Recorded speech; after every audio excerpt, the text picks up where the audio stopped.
I'm live. Hello. Ah. There's multiple of me. Look at that. But yes, hello there. Today, I'm gonna be, well, tonight, it's that night marten. The overnight marten. Usually I would be working, but I'm off right now, so thank God for that. But tonight, I'm gonna be doing, I'm gonna be redoing the boring targets that they have here instead of like with my novice input of design, game design. Like I'm probably gonna sound like a little child, like, oh, did you imagine if it was like this? Oh yeah. Oh, and we're gonna add this super big weapon? Like, it's gonna be like that, okay? But here's my take on how to make these things more interesting, these enemies. Because when I played it, like, I just basically, some of them I went, brute force right into their face. It's easy. Especially the grunt bosses. You shoot them in the head and they're dead. And I'm like, that's stupid. It's like they killed 700 something enemies. Probably more, like, let me see. One of them has a kill count. I think it's Brelard. I got them all up here. I should say it here, actually. Because I got a whole list up. No, I think it's Bipap. Yeah, 830 fucking human casualties. You know, when I went up to him, I shot him fucking once in the head and he died. He might have had a shield, I can't remember. I haven't played Halo Infinite for a while. But yeah, it's fucking easy as shit. It's like, I know I'm a Spartan, but I have guns, like simple guns. Like a Marine couldn't just go up to him and just fucking shoot him in the head with a sidekick. But yeah, to be redoing them, especially the enemies over here. Zureth is pretty good. Like, he has a tracking rocket launcher. What is it? This one right here. This brute. This big hunk of a brute. The human rocket launcher had heat seekers. But I have a feeling I can make it more extreme, though. And I have some ideas after thinking about him. So I got a whole list here. Gonna be writing ideas down. So, first one. Inca Cheyenne. Probably pronounced that wrong, but screw it. He's a ham. He's Shaham. Inca Shaham grew in notoriety during the Covenant War as a shipmaster, or the DAS-class stormcutter Heresy Sorrows, which repeatedly harassed UNSC supply lines and UEG trade routes. I don't know what the fuck UEG is. United Earth Government, maybe? After the Colossus of the Covenant. I think it meant to put collapse. What the hell? Colunts. After the Colunts of the Covenant.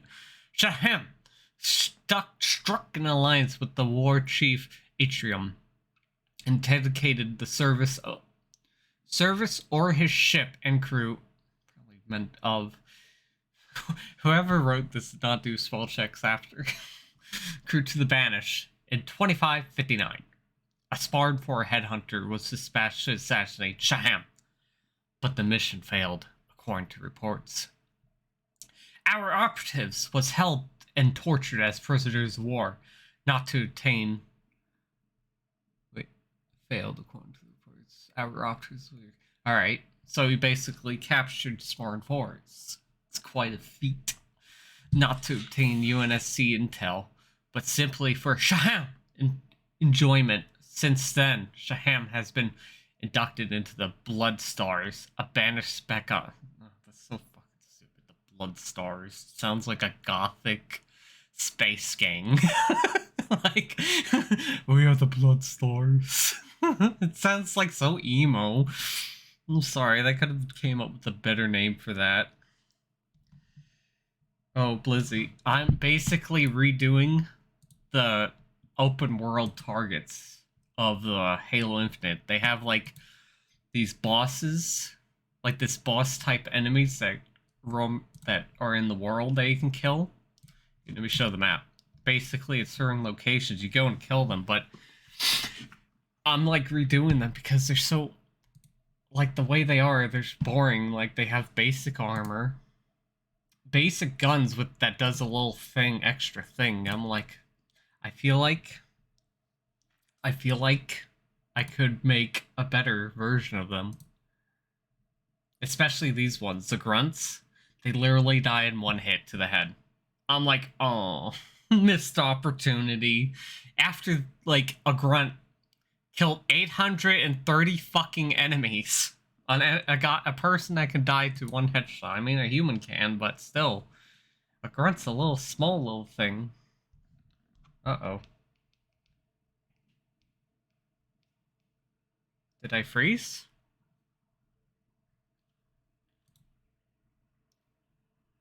Hello? Oh, starting moving again. I feel like a little lag there. But yeah, let's start off with this guy. Oh yeah, I'm still reading his thing. But simply for Shaham's enjoyment. Since then, Shaham has been inducted into the Bloodstars, a banished Spec Ops group repurposed to train warriors in the art of eliminating Spartans. So his little gang of hooligans should be able to, you know, do a little bit more. He has like basic bitch troops around him, and that's just not good. So basically, the only way to get over there is by flying.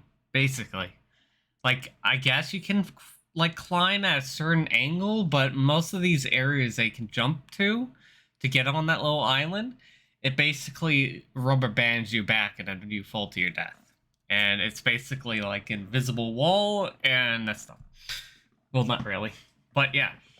You have to fly over there, and people aren't going to land over here and kill them. They're going to be flying around, picking off all the enemies. So my idea is... What is it? This guy right here has an energy sword. Disgraceful. He should have his little repeater, and I have an idea about his little repeater to make it more extreme, because it's like his special weapon is... You'll find... Oh, wait, that shows his rapid fire plasma pulse carbine. Let me look up a pulse carbine. So, since you're flying over there, I think instead of like 1 or 2 shade turrets that they have over there, the little rapid firing turrets.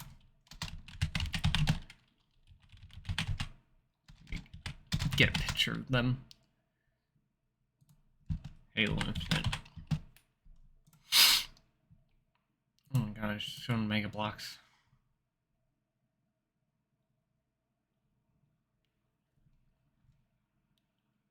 Yeah, these things. Whatever. Shade turrets.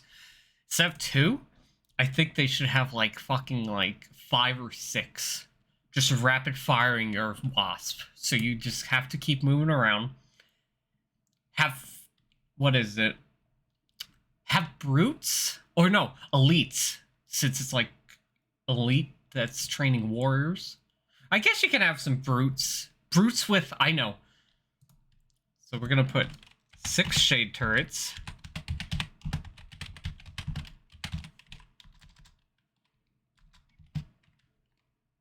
In circle formation. Then we're going to put 5 fucking shock rifle snipers. So every time you try to fly, I guess not even close. If you're even like quite a bit distance away, they'll just constantly EMP your ass. And we'll do like 3. What is it? What's that gun? I'll just call it a freaking spear shooter. I forgot the name of that gun. Brutes. Outside. And then we'll just put... We can keep the mishmash of grunts and stuff. Jackals. Then... we're gonna add... Instead of having, what is it, the target outside, where he's able to get, like, shot by a fucking rocket and shit easily, we're gonna put a little bunker, a little entrance to a bunker over here, so it goes underground. Because, you know, you're flying, you could do that, or, you know, it might, with all these enemies right here, you know, force you to fucking land. Maybe grab a sniper and pick them off.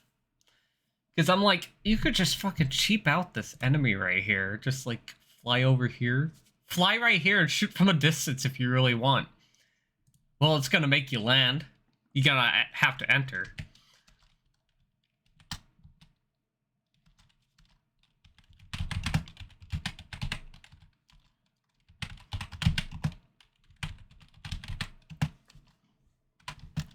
Enter an underground bunker. Then, the warriors he's training to hunt down Spartans, it's gonna be like spec op elites that can turn invisible. And we're gonna put like, you know what, let's go extreme route. As if you're like at the edge corner, like 10 energy sword. Invisible elites inside. I mean, that's gonna be fucking painful as shit. You're gonna have invisible elites coming at you, and then in the... What is this? It's gonna be like one of those long rooms, and at the end of it is gonna be the target. Target is wielding an unstable pulse rifle. It's not plasma.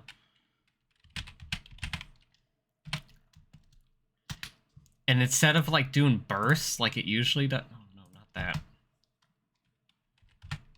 Infinite.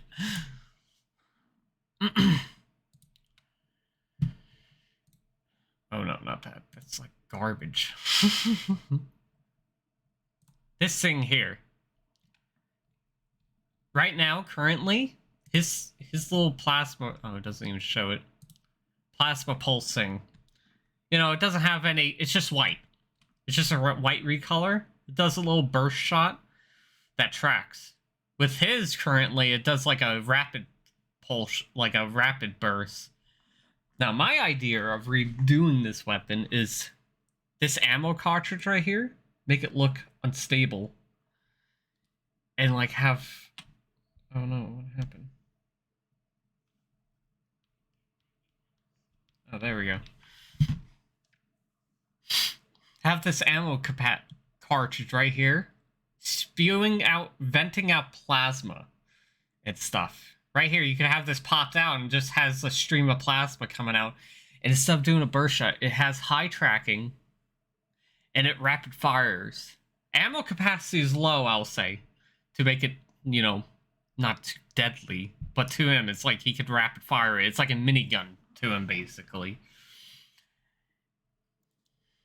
I guess you could lower down the tracking, honestly, because that would be OP. So, make it, like, worse than a pulse rifle's tracking, but it rapid fires very quickly. So you have to deal with that and all those elites, and then after you kill him, you get to take his unstable plasma pulse rifle, whatever, carbine. So yeah, that's that guy. You could keep that armor, I guess. It looks pretty shipmaster. So, that's off. Next one is Bip Bap. He's a fun one. He's right here.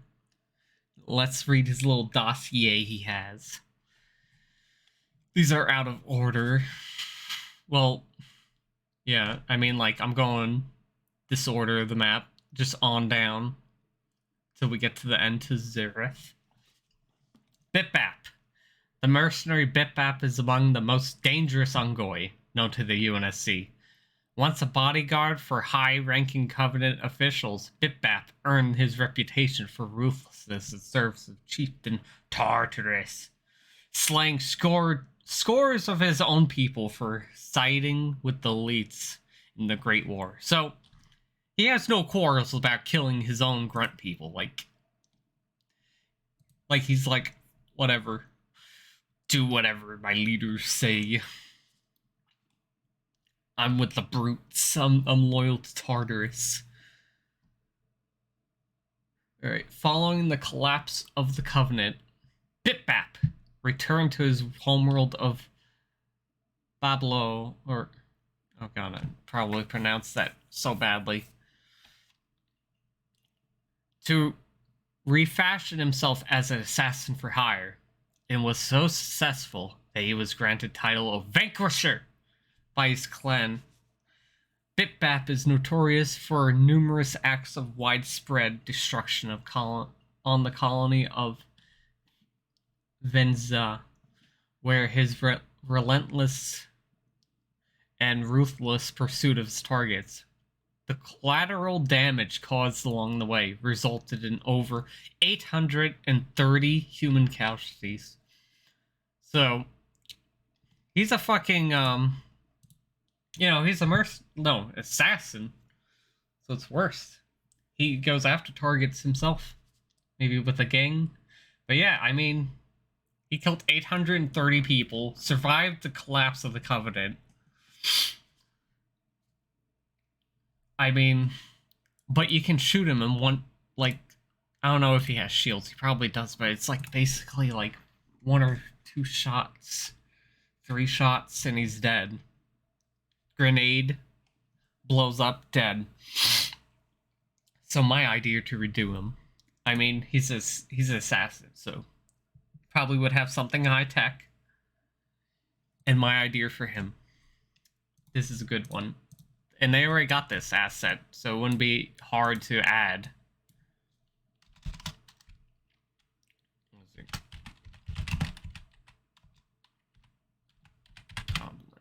out Halo Infinite. This thing, a big old mech suit. Imagine that. Big old kneeler. They had this in Halo 5. Like, they have all the attacks down for it. And basically, so we have him in a mech suit wandering around out here. Or no, maybe you just go to here and he's just dropped down from the ship above. Because there's a ship that hangs over you in the game.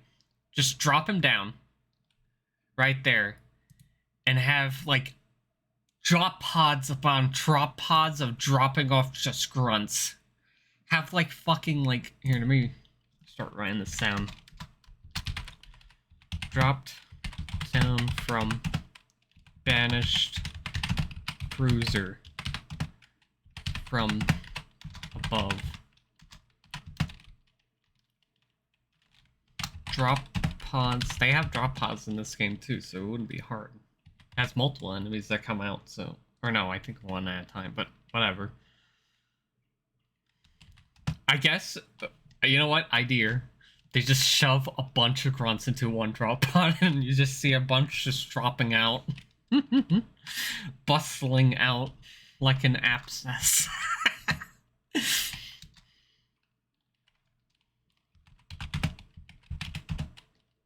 During fight.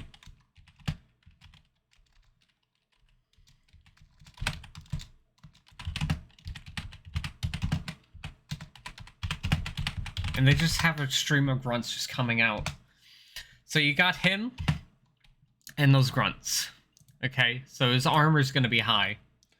It's going to be quite a fight. He has tracking, so his weapons is... tracking... big ol' needler on his little hand. The bullets literally track, and he also has backpack needle artillery. So, I mean, if you're attacking him from air, he has pretty good defense against you. Get rid of these. So these little slots right here are the needle artilleries. He's literally, I guess they fire in bursts. They don't fire rapidly. But I know this one does. Or it fires in bursts too, but yeah. He has a little jump pack right here, so you can jump around. But yeah, there's 2 phases to this boss fight. He's going to have 2 phases, so second phase. I guess there's a 3rd phase too, but that's like a short one, so we're going to put 3rd phase here. This is like the last blow. Oh, I guess I'll put finishing blow.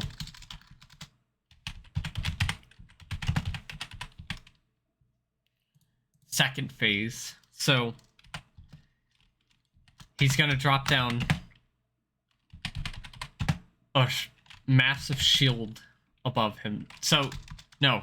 Drop down from the ship 3 shield generators, okay?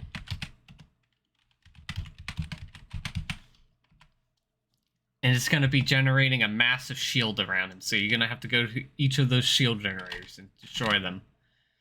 But he's going to be dropping off heavy grunts, okay? And they're going to have fuel rods. Is there fuel rods in this game? No, I don't think so. Yeah, I don't think so. No, there isn't. So we're going to... Fuck, what are we going to give them? What does the Covenant have that grunts can use that's heavy duty? I don't know, I'll just put heavy grunts. You drop down from the orbit, 3 generators.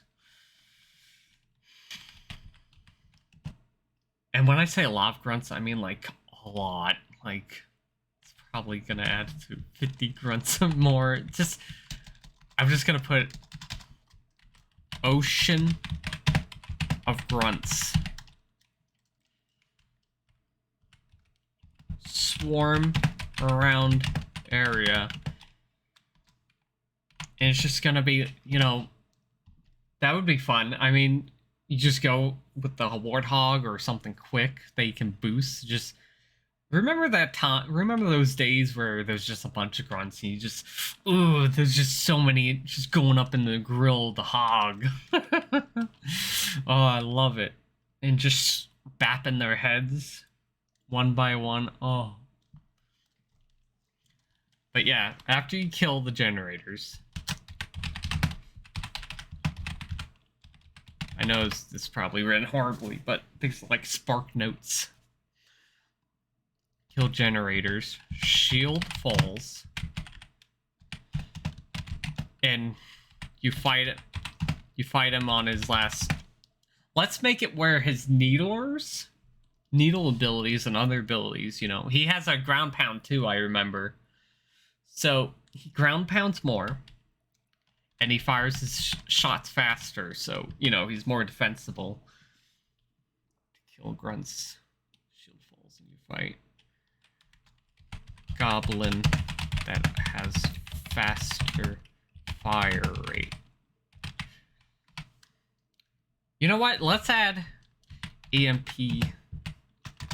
pulse attack.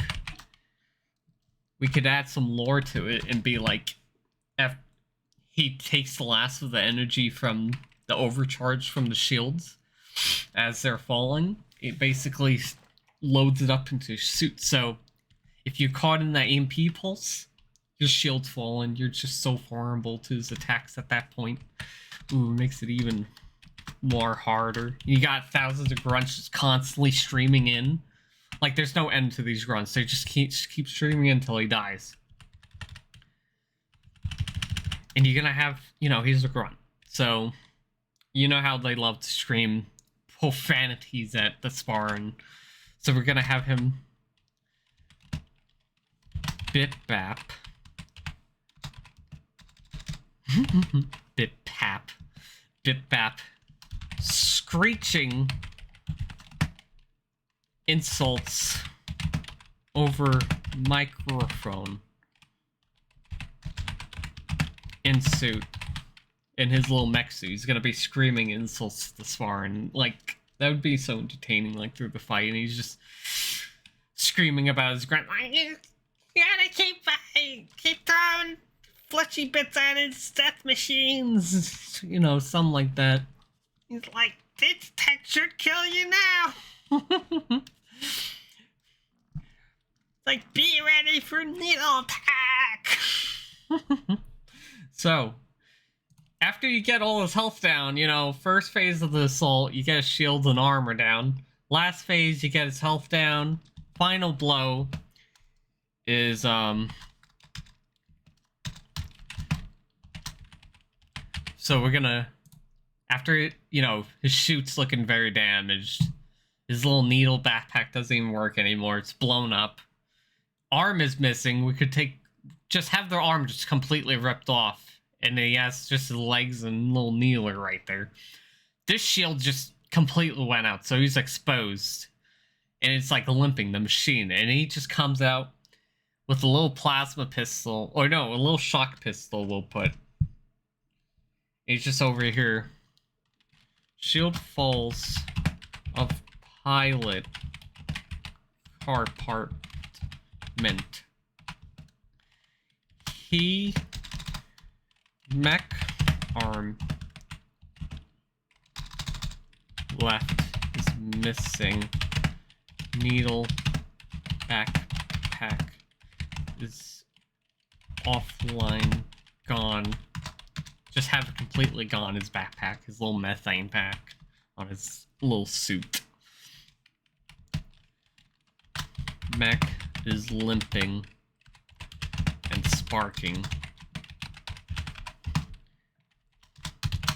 Bip Bap hangs over the... We're gonna have Bip Bap just standing up, basically, driving the mech with one arm pointing out. He's gonna be hanging up here. His head is exposed. He's like screaming at the spark. It's like, you'll not win. Something like that. And then basically make it where then he can die to one headshot. Just shoot him once. I mean, that would make sense. How he could kill like 830 fucking people. Cause collateral damage. I mean, he's going around a human city that's probably not prepared for a fucking grunt golem, grunt mech suit to be running around in it. With explosives, no less. It's just causing chaos. I think that would make it. And then his special weapon that you claim. We're gonna have 117. Oh no, not 117. 177. Go over to down mech. Grab the massive needler. And rip it from the suit.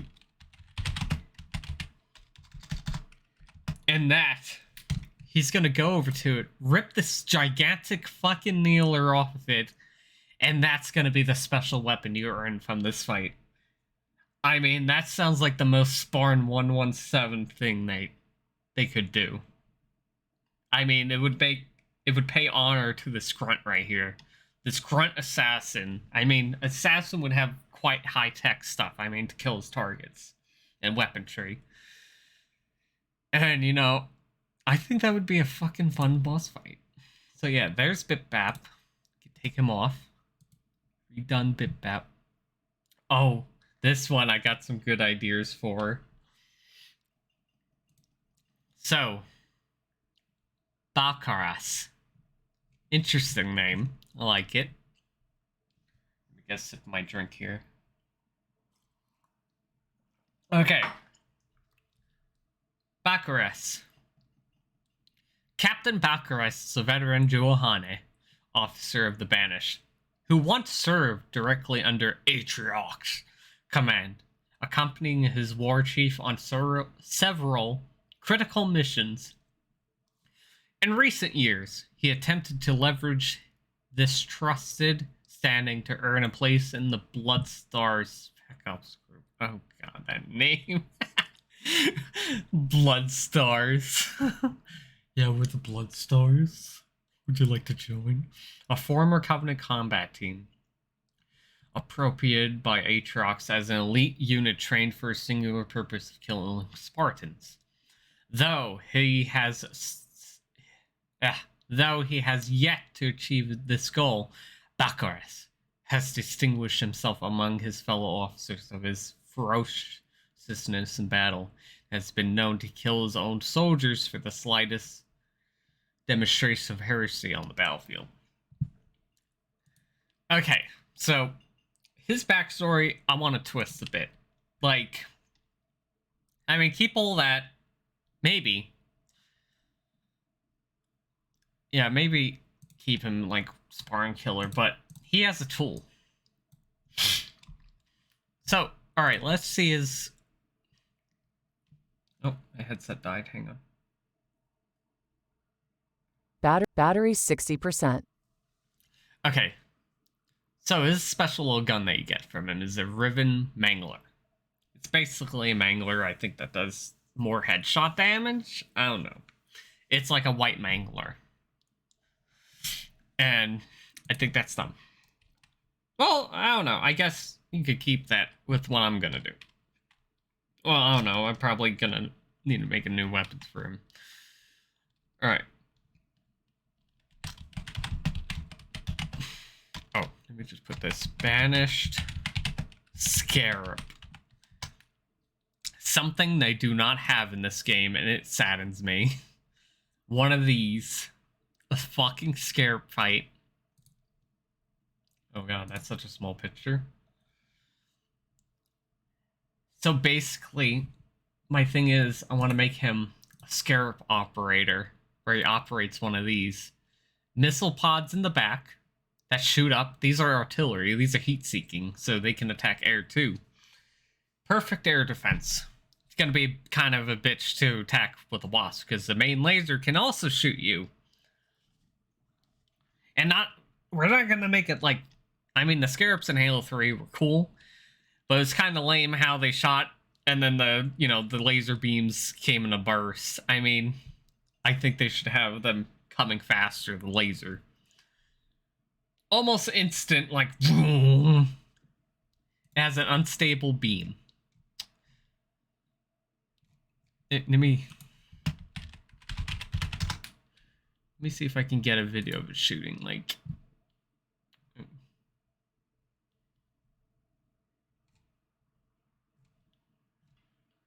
really not any videos of shooting.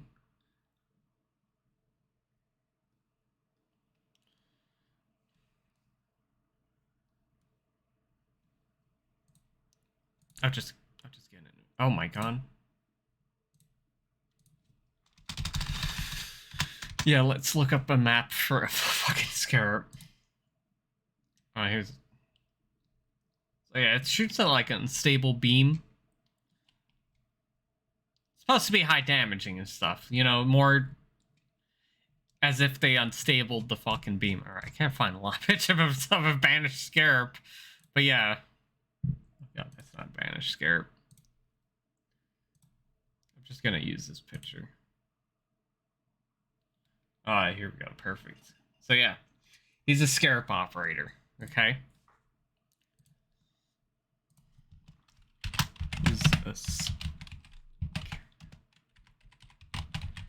And like Bitbap, we're gonna have it drop from orbit. And it comes in the Halo Wars 2. You can build a Scarab, banish Scarab, and it comes down and firing in a fireball, basically. So we're gonna have that.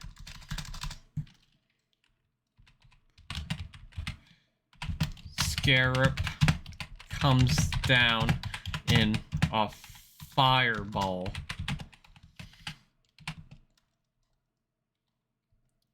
And basically, you know, it's gonna be heavily armored, of course. It's a fucking Scarab. You know, it's gonna be a Scarab fight. It's gonna make it where attacking it from land is gonna be quite difficult, because if you go under it,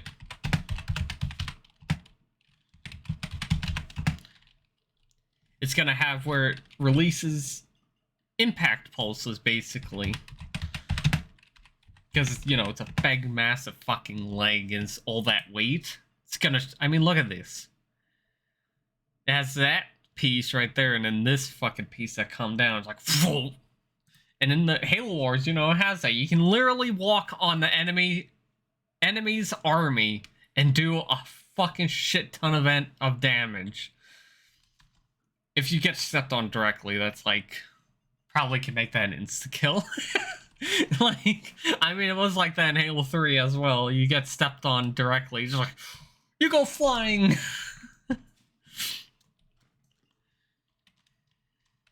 Pulse. Damage highly. So it isn't like you...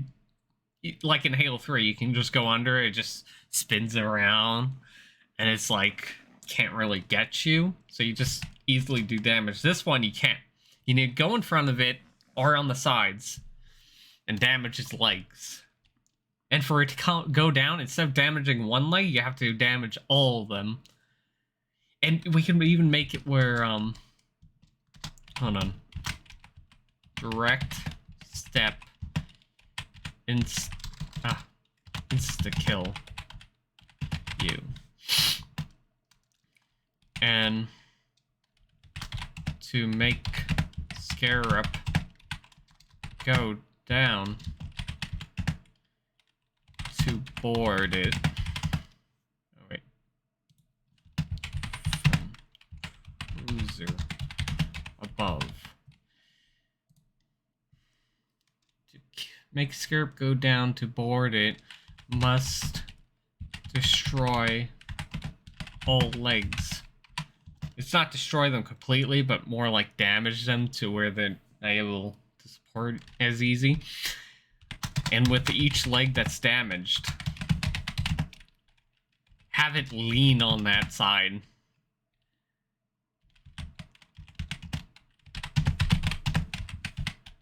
As if it's not as support, it has it bending over a bit, but not enough for it to be boarded, you know? It's gonna be quite, like, it's gonna be elevated enough. I mean, I guess you could come in with a wasp. You know what? I have an idea.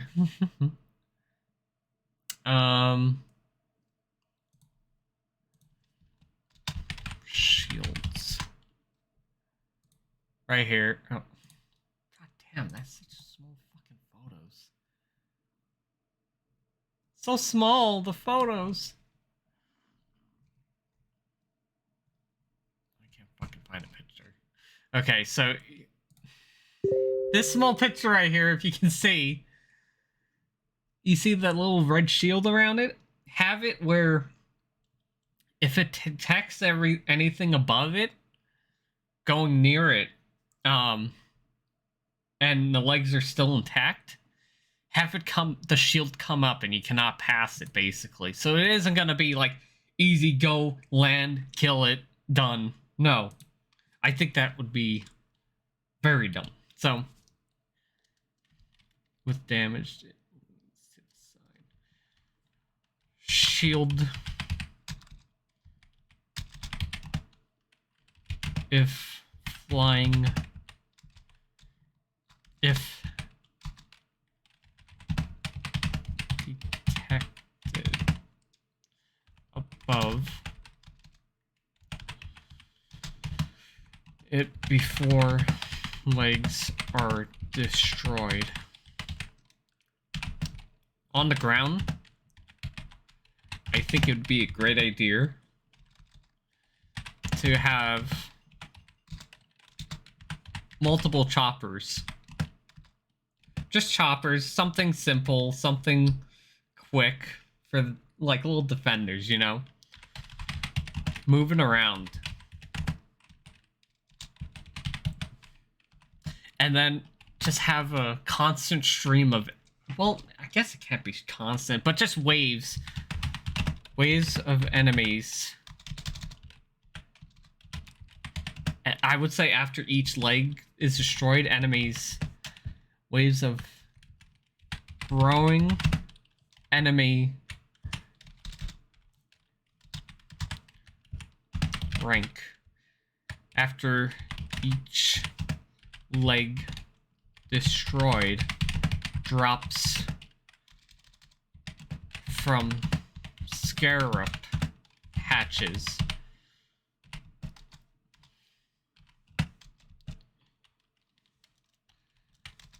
Basically growing enemy attacks. Very good scarab fight right now. Like, so we got like constant waves of attack. Delete this. Get a regular picture of a scarab back. So yeah, after you destroy these legs, I mean, look how armored that is. And after you destroy, these armor chunks, armor chunks actually fall off. It isn't just like, let's just delete them. No. Big armor chunks flop off. This little piece flops off too. Well, I guess you could keep that. Just have this piece completely, like, very damaged, where it's, like, makes it lean downward a bit. Axles showing bits and pieces, the interiors. Just start having it lean.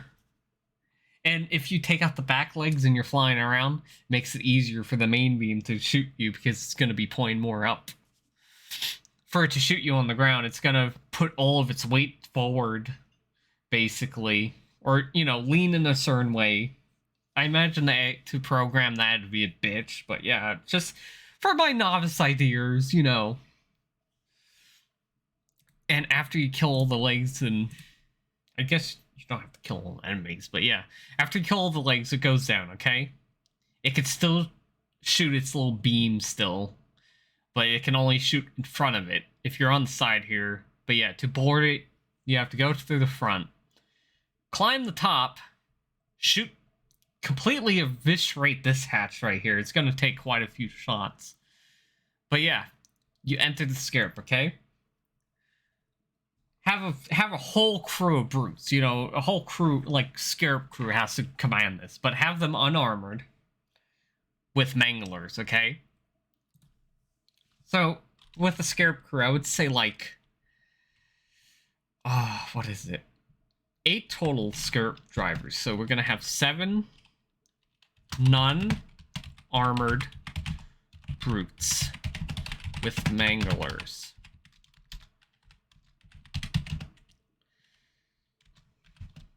Plus Baclarus in front of the driving computer with his special mangler. And the special mangler, let's make it more interesting. Instead of white, let's make it made out of the metal of the scarab hull, Have it like that dirty gray. Well, I guess mangler looks like that, but yeah, still. Basically have like... Oh, maybe you can have like a jagged teeth that come out the sides like that. He loves driving it so much. His little scarab, his special little scarab. You can have little teeth coming out this special mangler.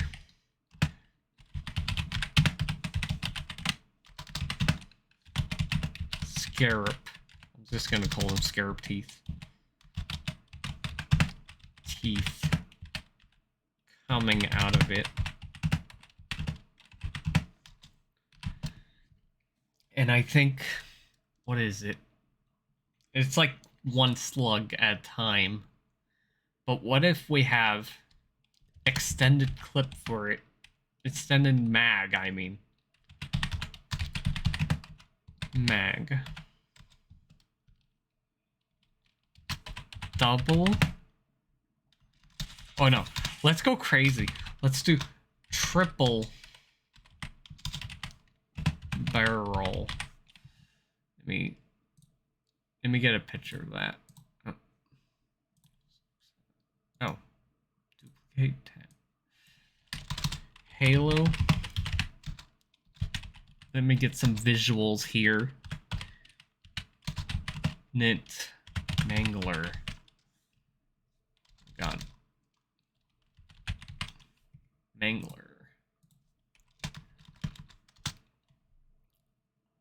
Alright, so this thing. So I guess we got these little teeth, but instead of having them in that orientation, I think we should bend them up and have them going like that. So it's like a blade, but at a diagonal angle, basically, like a, you know, how a scarab is, where it has those side, where it's the side. And let's, instead of just one of these, it fires a slug, okay? Let's have like 3 that hangs off. Like that. Extend the barrel where there's 3 barrels, and it shoots 3 shots at once. 3 mangler shots. A tri-shot mangler.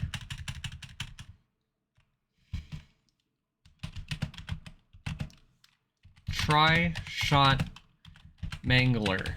And he's shooting you with that. And he's probably going to be extremely easy to kill. He's going to have quite health pool. You know, have him without his armor on, really. You could even put it like a special helmet. Let's put like a special helmet on him with a holographic interface on the front. You know, perfect for a scarab driver. We could keep his little braces on, no shoulder pads. I guess a vest, armored vest, knee guards. That's about it. Okay, he's a scarab driver. Like, he doesn't need to be hugging around all this armor. I mean, he's inside of a fucking massive armored thing. He's a driver, okay? He got the holographic interface on. You kill him, you get the fucking scarab theme mangler. You get a save to your forward base. And basically you're done. Scarab's down. No. What you have to do, you have to fucking take the mangler. Another Master Chief thing. So 117 takes the mangler. Cortana tells you, Chief, take the mangler. Or, yeah, takes his mangler. Interact. Cortana's like, alright, Chief. She doesn't tell you to take the mangler, but she's like, okay, Chief, let's end this scarab. Or something like that. Like, let's finish this walking scarab spider thing. With controls. You pick up it basically tells you to pick up the mangler, okay, and your objectives. Pick it up, interact with it. Or I guess you don't have to. I guess, like, you could punch it, but if you pick up the mangler, I think there should be a special animation where you look at the scarab teeth, the little scarab teeth on the fucking mangler, and you fucking jam it into the fucking controls, and the scarab starts going critical, and then Cortana's like, Chief, get out of here! She's gonna blow! Slam. Scarab.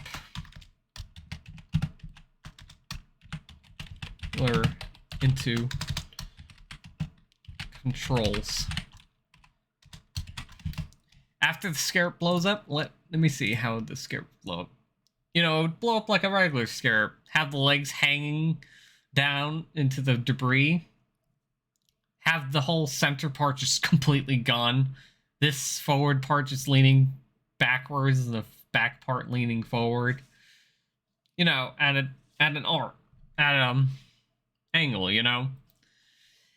Have the scarab looked offline and damaged, and just keep it on the map. Just keep it on the map, you know? Just make it a permanent asset now. Scarab debris stays on map for rest of game.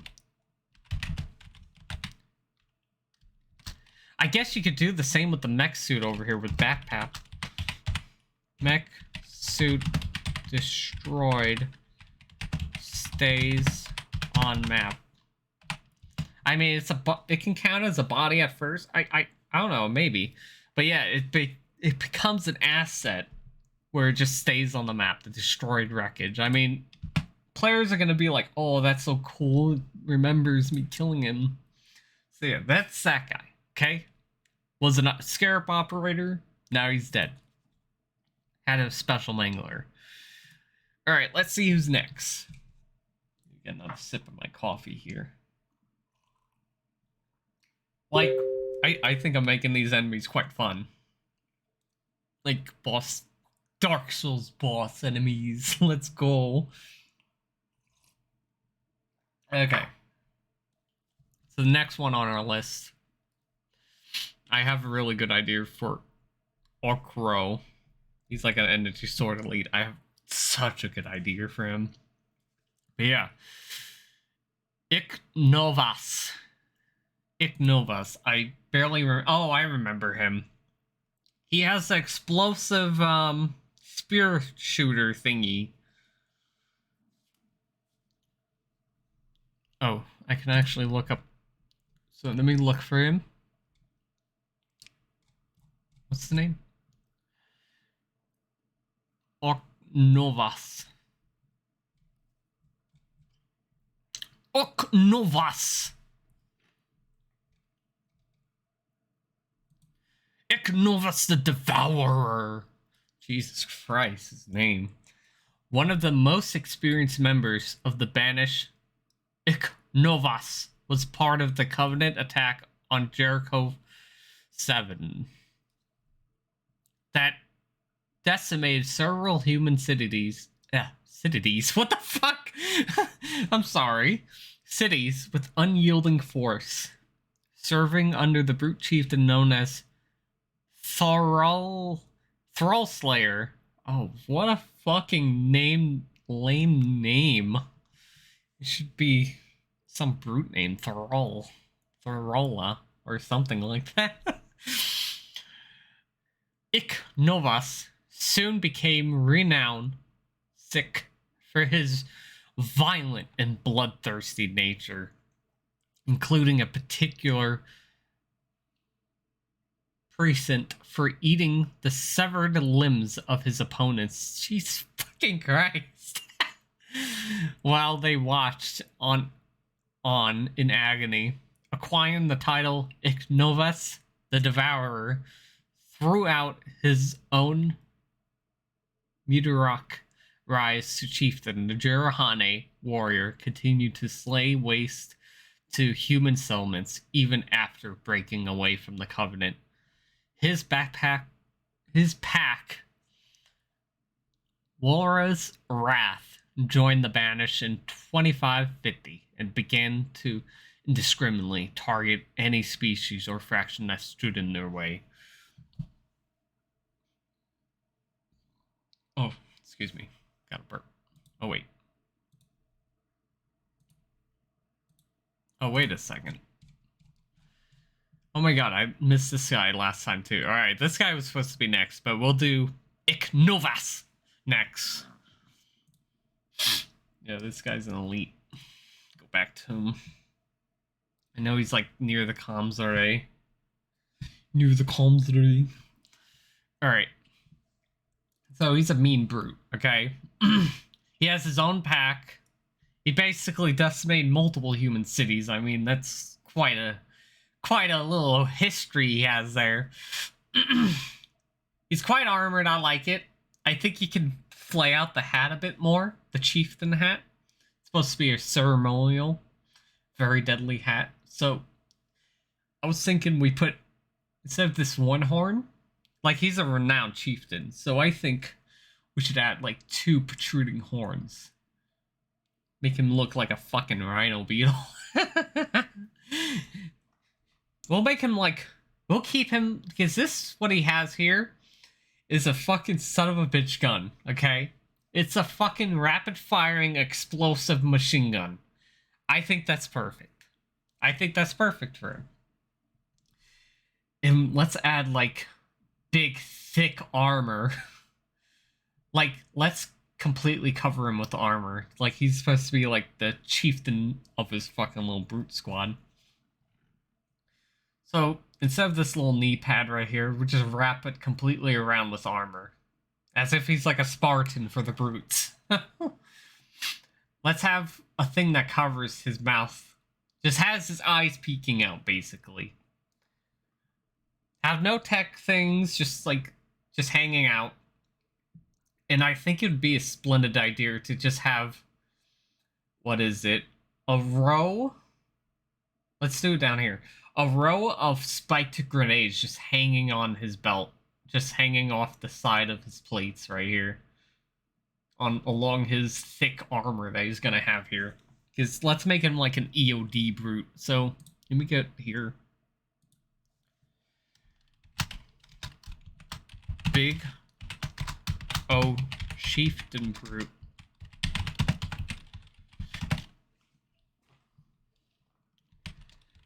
With double flayed. His helmet, I want like to be like have like markings of Jirohane stuff to it, like ceremonial armor, you know, like helmet. Flayed double horn helmet. Flayed out marked with no. Let's put great warrior marks.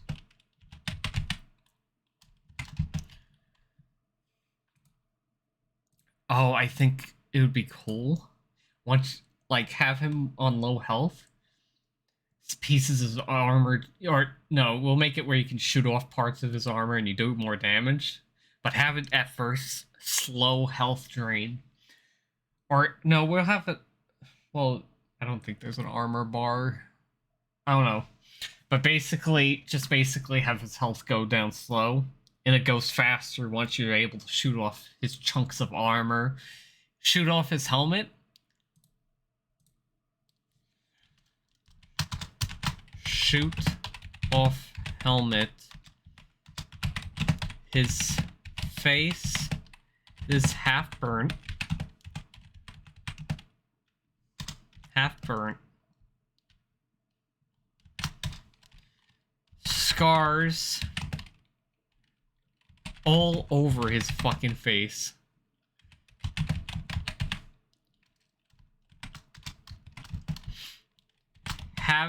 We're gonna have half of his nose and what is it? Mouth hanging downward. As if something came and just clawed into his face, just fucking ripped down his nerves and all of that. His skin just completely down. And there was a big explosion too he was caught in. As if someone poured gas on his face and just went to town. You know, just make it look like he has like that years of experience with war. Like, I'd be surprised he lost no limbs. Half his hair is gone. And missing eye on burnt side. EOD brute. Bomb specialist. And I think his little cronies, or no, let's finish with him. Or no, let's work on his little cronies. His cronies. I don't know how to spell cronies, so I'm just gonna put that. Hang on.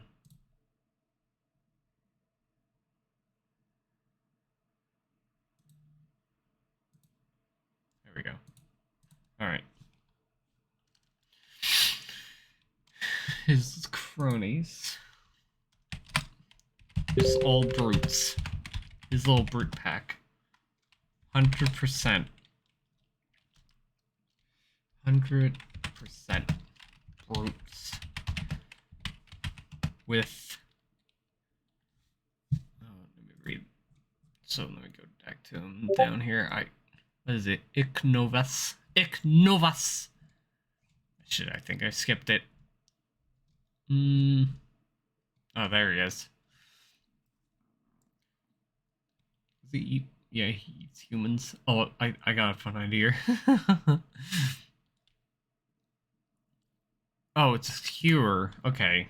That spear thrower is a skewer. With skewers.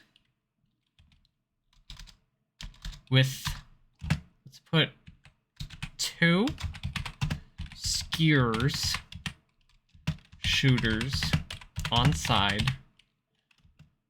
of cliffs.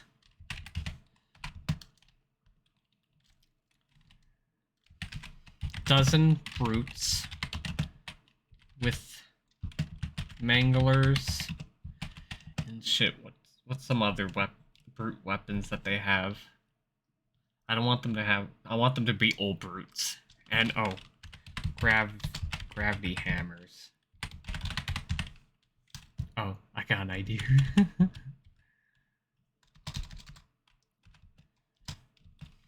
4 gravity hammer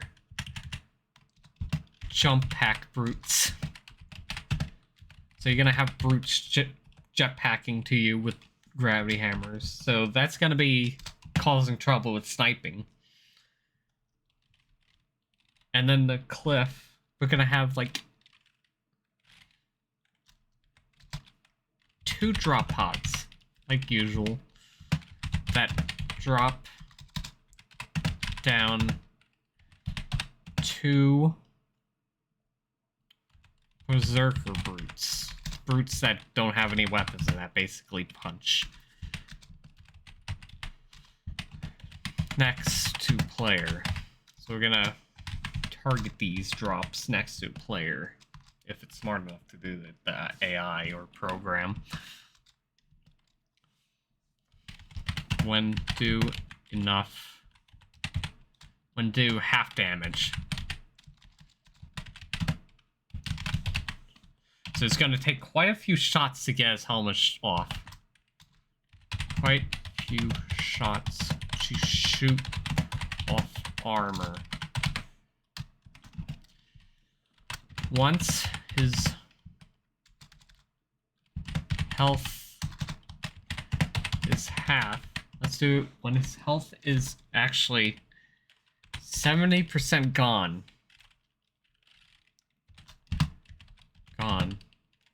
He takes out his... We're gonna keep the explosive skewer. That's his special weapon. Instead of like a harpoon that doesn't detonate, which is regular skewers. His skewer has an explosive, volatile skewer. Explosive.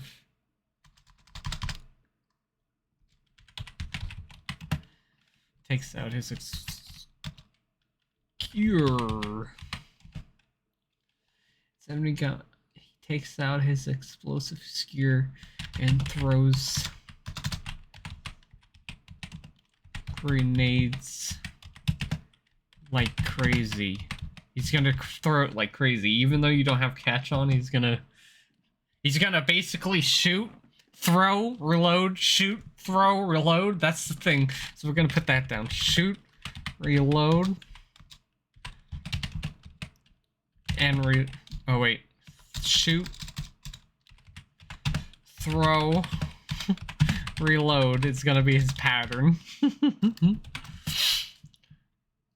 And once you kill him, you know, you get a skewer, you finish off his pack, and I think that would be a good fight. And, you know, I think my little design of him, of like this double horn helmet, more flayed out, isn't too crazy, completely armored, you know, to protect himself from his own explosives. Drops his thing, has his little skewer on his back, and I think we can do better with the skewer design. Let me do this. Explosive skewer. Like this. This is just dumb. White. This is not brute design, okay? It's completely white. Regular skewer is just all gray like this. So, I think we should put was it this skewer enlarge, and since it's a explosive, I think we should enlarge it and put in the middle of the skewer inside of the spike. Have like, what is it? Let me look up a spike grenade. Duplicate tab. Spike grenade Halo. Halo Infinite. Okay. No, that's Halo 3.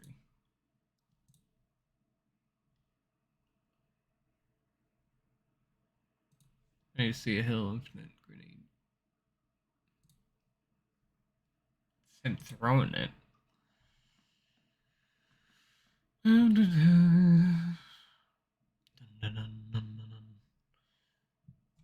Oh, whatever. I'll just use this.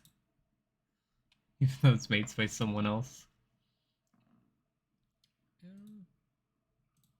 I guess I'll use these. Have one of these. Have the spike. Or no, you can keep the spikes hanging off. He rips off, basically, he rips off this part right here, okay? Basically the handle. He takes anything up from here. He adds a spear thing to impale enemies on the top of this. Perfect. There's a little circle for that. Just jam it on there. Let me enlarge skate this. And basically have this the center of the thing, you know, that makes it explode instead of just a spear that's just hanging in there. These things... Oh, you can even have them for better... You know what? Have these... I think these actually go, like, downward or something when they're not being thrown. But yeah. Have them bent down, and when he shoots it, when it impales someone, those spikes shoot up, and basically, like, lore-wise, it jaggers into the enemy more. I think that'd be, like, it would explain why it's explosive, because, you know, he literally takes a spike grenade, rips it apart, and jam it into a fucking spear, one of these spears, to make it explosive. And you know, take this white off, okay? Add BANISH decals, I would say, like red, make it metallic, you know, brute theme. The knife looks good, okay? Maybe you could even do, like, instead of a knife, have it like, let me back out of this. Halo Infinite Gravity Hammer. I'm not saying put a gravity hammer instead of a knife, but like, you see how this blade goes up like that? I think they should have it like that, where you could take the thing and hit it on the side of someone. Just this jagged fucking thing. So, you know, we could do that. He takes the back of a fucking brute hammer. You could even cut this in half like that. Cut it at this point. Take this part right here and put it on the bottom of this fucking skewer. That would be perfect. Oh. So, yeah. Let me write that. I'll just call it Brute Chieftain Skewer. You know, instead of a volatile skewer, call it the Chieftain Skewer. Yes, perfect. Oh my god. There we go. What is it? Once dead, 117 can claim the Brute Chieftain Skewer. Perfect. And you know, we can make it, since it's a spike grenade that's exploding, have a bunch of spikes just fly out too. Oh, I think that would be perfect. It would make it more interesting, the gun, I would say. And when you punch, instead of just thrusting forward, you hit, like, turn it on its side and just, you know, you use the brute hammer side of the part. Okay. So, next person. What is it? Tav? We missed him before. Tav Sabarim. Tav Sabarim. Sabirim. Whatever. I'm just gonna call him Sabarim. Okay. Kaidan. Tav Sabarim. What a long name. Was one of the leading Covenant commanders in their final strikes against Earth and its colonies, Onreach and Luna. He abandoned his station after the prophets trapped the elites and fled back on his homeworld of Sabin to be reunited with their kin at the keep of Malstan. As the Senhili people descended into a vicious cycle of civil war, the Kaidan joined forces with ATRIOX at the BANISH, as the BANISH did not discriminate against Senhili warriors, so long as they were skilled. Sabrim has become famous for the actions Battle of Harrow, where his siege of the city of Hadrovan resulted in the deaths of over 700,000 human civilians. Wow. Wow. Good kills under his belt. United with the... Okay, so he went back home. He was tired of... He was disgusted by the people descending into civil war. So he's joined ATRIOX, you know? He's like, oh... My people are kind of fighting each other. Can I join you?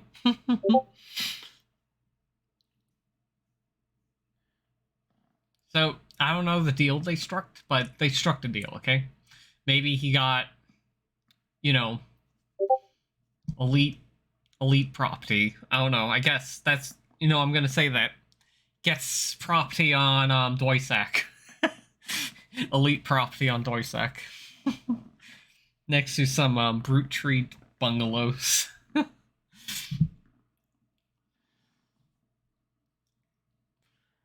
is it?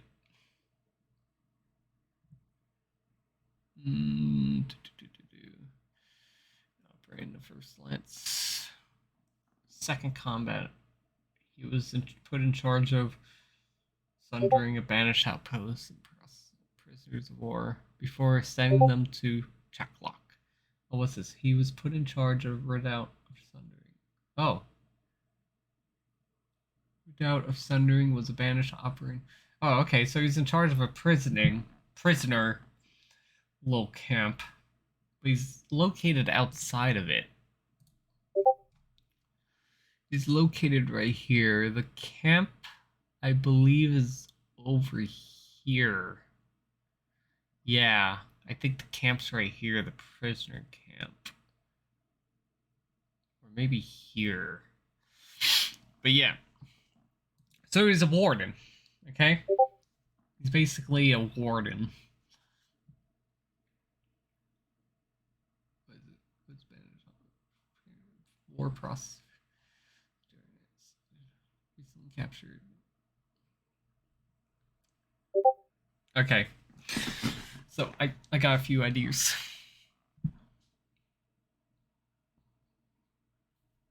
Alright, I have a really good idea. Since he's I destroyed my link. Okay, there we go. Banish Wraith. We can make him a simple boss, I would say.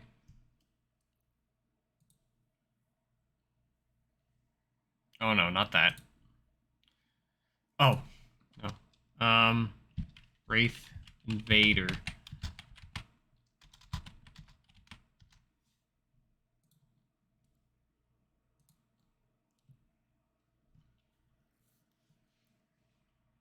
Okay, so I'm gonna have him with 2 other elites.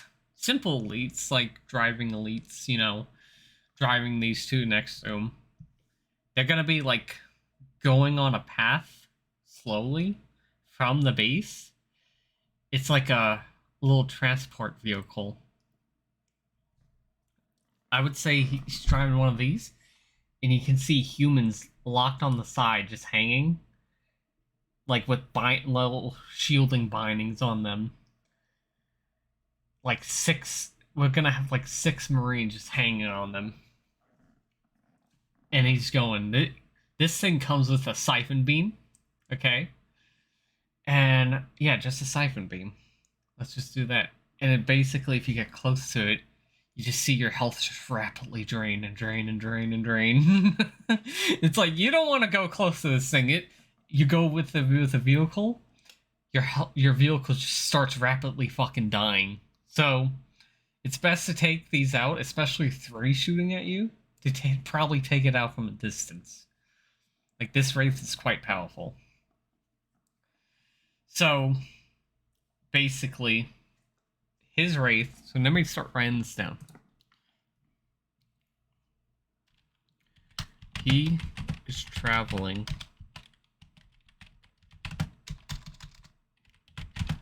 with 2 other... We'll make it like a convoy too, so... He is traveling in a convoy with 2 supporting Wraith invaders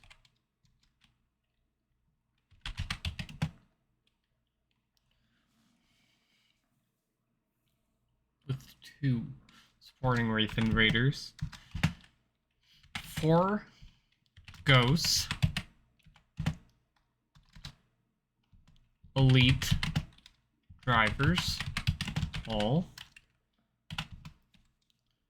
Let me think.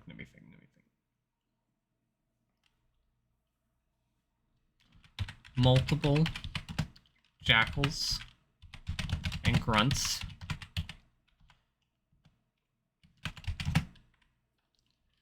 And let's do 6 elites.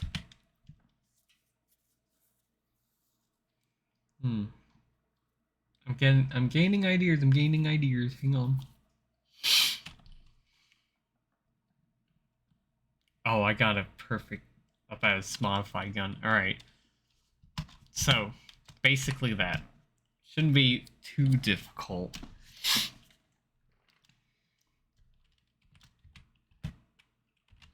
In a Wraith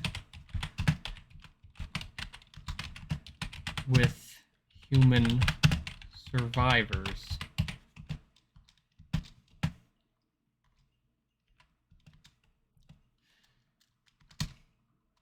6 hanging on sides, binded.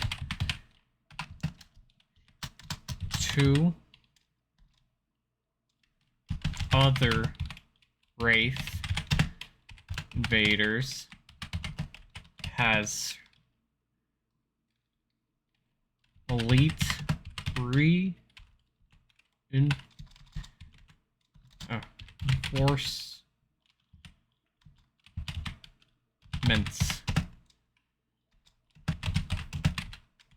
that will come out, and we can make it.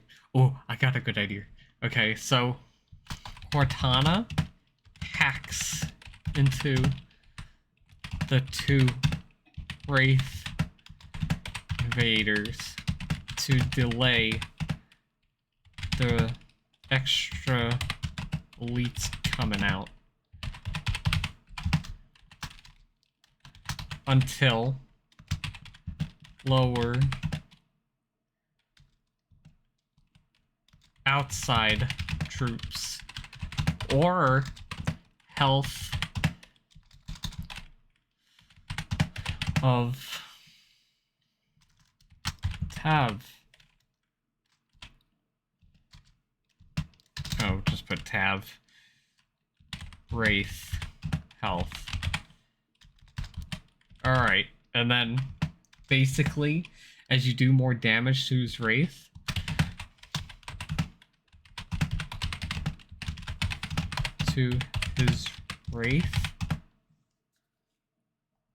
whoops,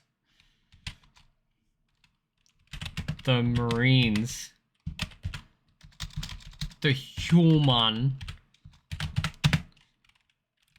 can be released. Once destroy his Wraith and troops, or no, till you destroy his Wraith,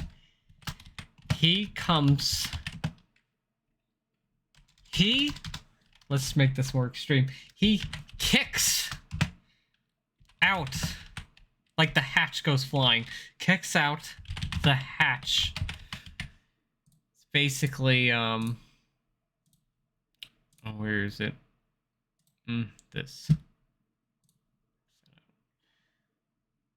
Let's make it where this whole front hatch just gets kicked out. Just... Or we could just do... Yeah, I think that would be more fun. Just that whole front just comes whipping out. Kicks out the hatch. Hatch goes flying. He wields modified cinder shot. And then we get a picture of a cinder shot. I got some ideas on how to make it special. Okay, cinder shot, Halo Infinite. This thing here, he has one of these. I believe so. What does he have? Yeah, cinder shot. Oh no, that's a sentinel beam. That's perfect. Actually, that's perfect. All right, let me... Sentinel. That's so perfect. So he has a sentinel beam. Let me look up Halo Infinite. So he has a sentinel beam. This is his sentinel beam. It's rapid fires. Can heat up. Like, I think it heats up quicker, but at rapid fires, it's extremely deadly. But I think we could do a modification. So he has all of his firing components there, but he takes out this, and what I suspect is the energy clip, or the trigger, or whatever. Takes that out, and puts a BANISH design power unit in. So it's like, has this, it's basically looks like this, but more orange, pure looking.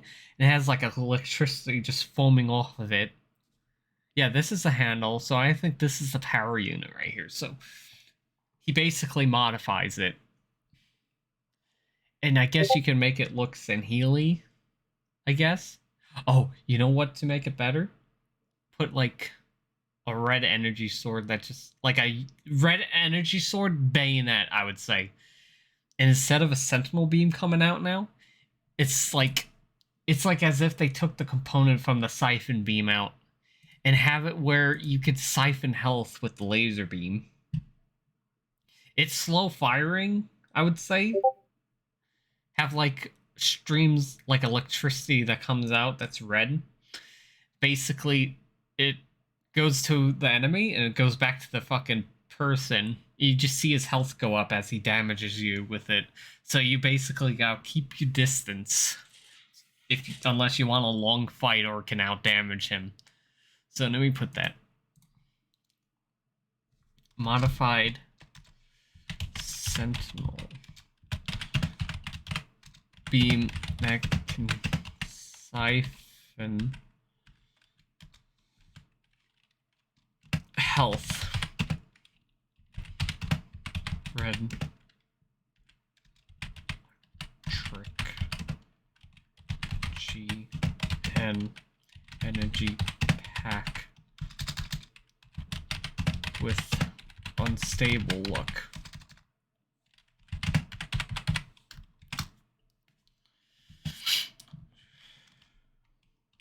Chief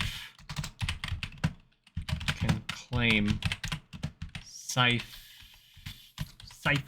siphon beam after fight.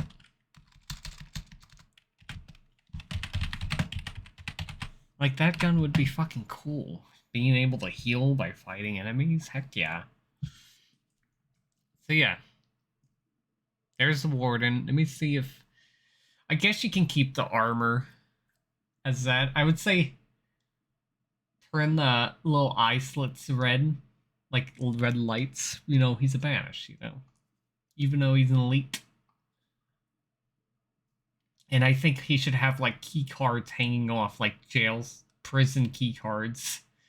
I think that would be brilliant. Maybe make it where when you go to the, what is it, attack the,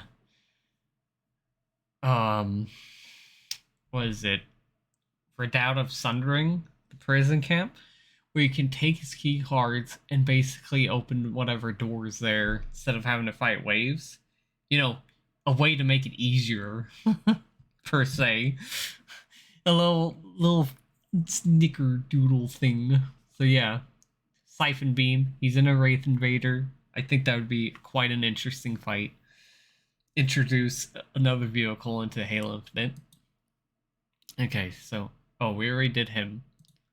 Wow, we're just cutting through these like butter. Look at that. We're on the 6th enemy now. Okay. So Brelard. This is yeah, this is a grunt right here. Grunt enemy. Grunt boss. Alright, we go Brelard. Hang on. Let me take a sip of coffee. Because it's basically morning for me right now. It's morning time. That's why it's the night, Martin. But yeah, because I work overnights usually, but I'm off, so that's nice. Okay, so Brelard. One of the more disturbing reports from recent encounters with the Banish concerns the Ungoi known as Brelard. The Grunt gained notoriety near the end of the Covenant War and the Great Schism, the war between the between the elites and the brutes, where his vicious and often sadist behavior on the battlefield earned him a high priority target designation by Arbiter Vietnamese allied forces. Brelard joined the banished after the war conclusion, where his oh, I don't even know.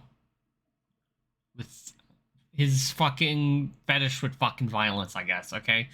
And his affinity for the Jurahani, whose ruthless inspired his own. So he's basically like a grunt with brute behavior. Oh boy.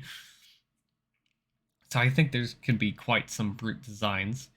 Has earned him great respect among his peers.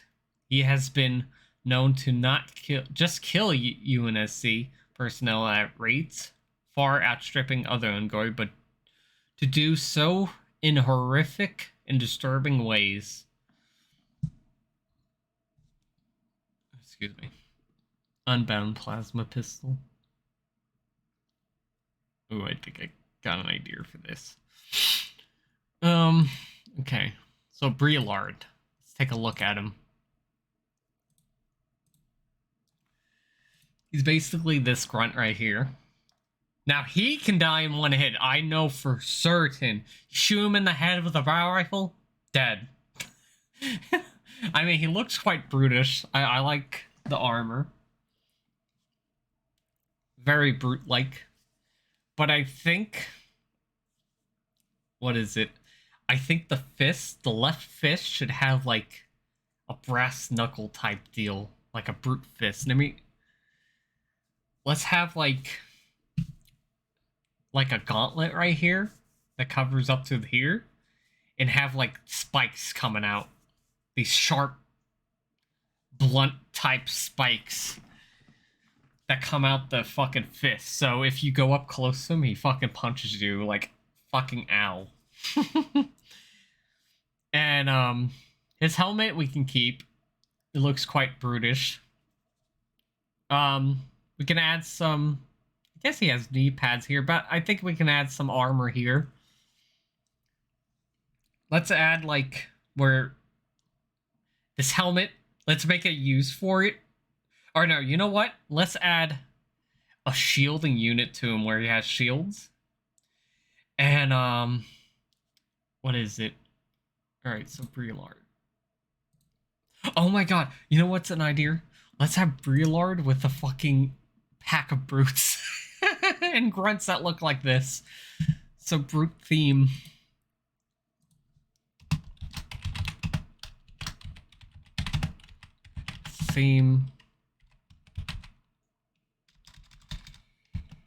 Pack of grunts and brutes that follow him.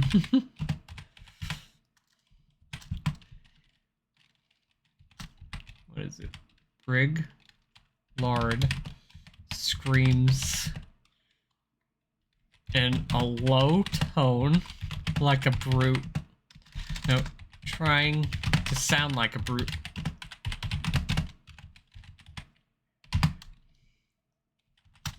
Yell to his allies, calling them pack brothers.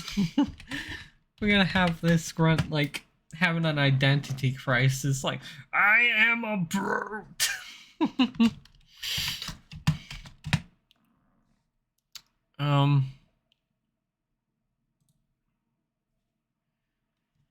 I guess we can have him.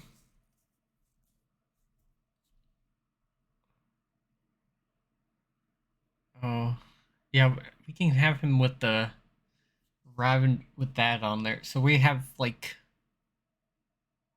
So yeah, let's put brute weapons on his backpack. So let's have a regular skewer. Regular skewer. Oh god.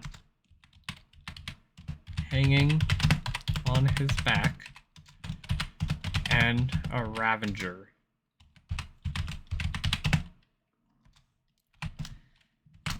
His modified weapon. We're gonna make it a plasma pistol, but with a twist.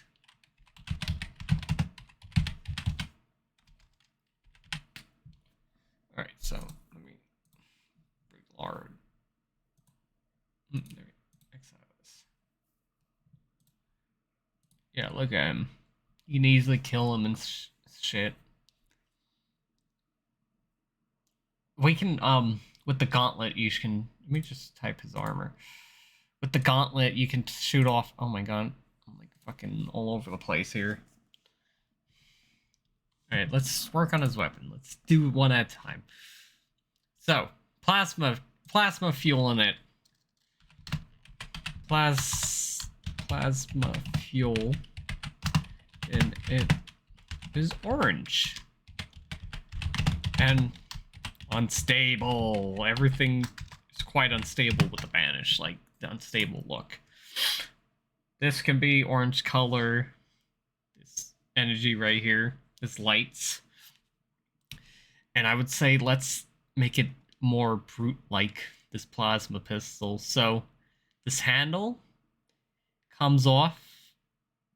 I guess you can keep the handle like that, but have this top part go like this, and then a little blunt little blade just jaggers out of it. It's long too, so a long blade jaggers. Long blade jaggers out of it.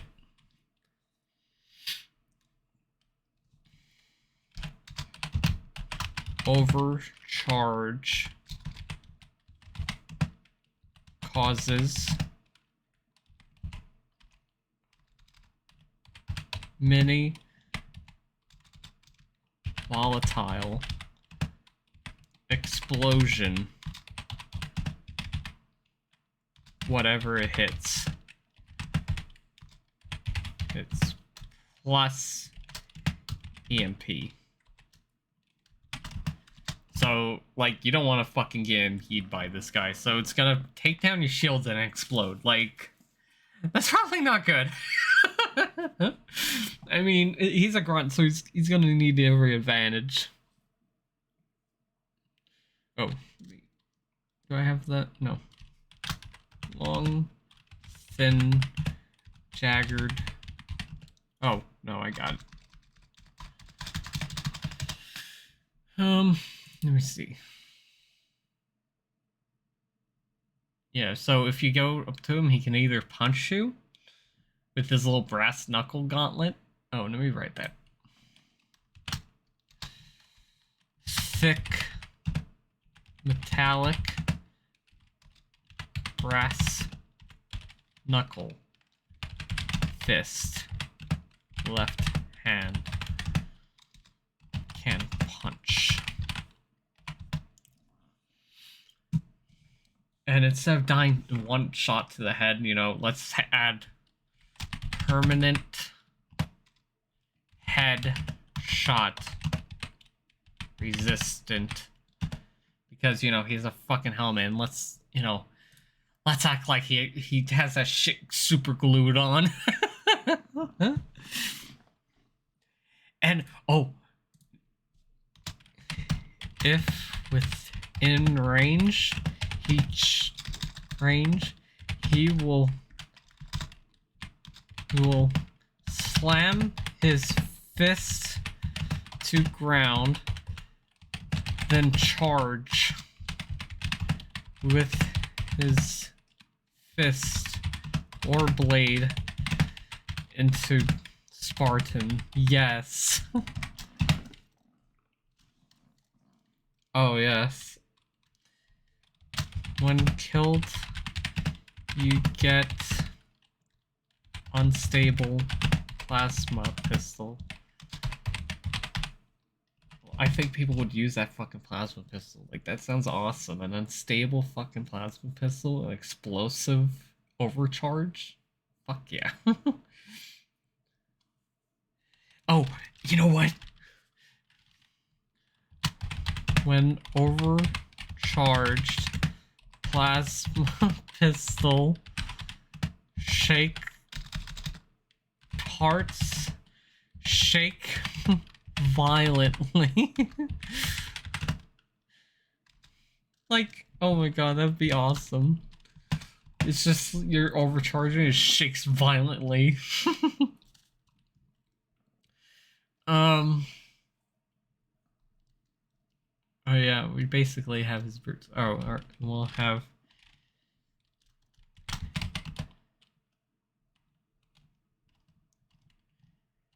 has human hostages on prison lock thingy. And if you look at Brillard, what's his name? Brillard. Can see him abusing, like, don't tell, show abusing one of the humans by punching their face and headbutting their face. Yes, yes.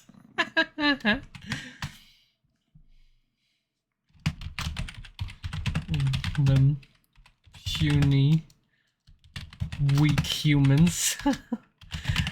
Oh my god, I just made a grunt that's very brutish. Fuck yes. Like, I would want to fight this brute grunt and get his little unstable plasma pistol. That rams me if I get too close. God, we're really on a ball. Alright, we got 5 remade bosses here. Open world, no, 6 remade bosses. So we got just a few more to go, everyone. Wow. Okay. So the next one. We're on a roll, so we're getting closer to the bottom of the map. Orcro? Oh, this one I got a good idea for. Okay. Orcro Vagadon. Vagadon. Here we go. Get a sip of my coffee each time I finish one. For the last decade of the war, Orcro Vagadon was considered one of the most lethal infantry assets in the Covenant, and was granted the title of Blades Master by the Minister of Resolutions for his remarkable combat ability. Vagadon hailed from a long line of sword fighters and repeated defiant odds, surviving even when vastly outnumbered. When the Covenant fell in his dismay at the hands of the prophets, he returned to Saban, the blood moon of San Helios, and his birth world, where he was approached by ATRIOX with an offer to join the BANISH. Only after a year watching his own people fall into civil war, he agreed. Since then, Vadun has fought exclusively for the BANISH as part of the Blood Brave, a sect of highly esteemed warriors from his homeworld. Okay, so we can keep all this, but I'd like to change a little thing. Instead of, title Blade Master, I would say the prophets contacted him directly. Or, I guess some higher people, like not the hierarchs contacting him directly, because that'd be, I don't know, might be ridiculous. But more like a higher up in the prophet tree contacted him and offered him a position on the guard. The prophet's guard. So he was offered honor guard position. Let me get this picture of honor guard. Halo honor guard. So one of these boys. Spear.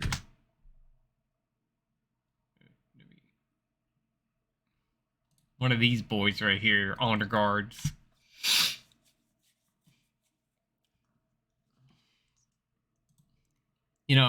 He's good in the infantry. It's like, God, this guy's really good. Would you like to be an honor guard and protect our leadership? And I mean, look at this. There's a Halo 2 remaster. We get a picture of them with a spear, because I want this Mega Block figure, but it works. It works, everyone. So my idea here is, instead of him, because let me take a look at him. This is him. He's in Spec Ops armor with an energy sword, and his little sword, like duelist sword, is basically his modified weapon is a sword that swings fast. I'm like, boring kinda. Even especially since you get later in the Halo Infinite campaign, you get a sword that's basically does the same. So my idea is have him adorned in honor guard armor still. Just like this. Could add some BANISH touch to it. Or keep it the same, actually. But the plates that's yellow, make it red and shit. And yeah, I guess you could. Or no. Yeah. I guess you could switch the colors, make this red and then... No, not yellow. That would be dumb. Just make it BANISH theme. Or, no, I guess you could keep it red because, it goes, I guess, a darker blood red. I would say add some gray markings that go throughout it. Gray highlights. Let me see. So, he's wearing... Oh, I got another idea. Let's add a little ripped up cape that hangs off of him. That stays to his body. You don't have to add fancy wind movement when he moves, because I know that can fuck up shit. Just have it sticking to his body, wear an honor guard armor with darker red tint.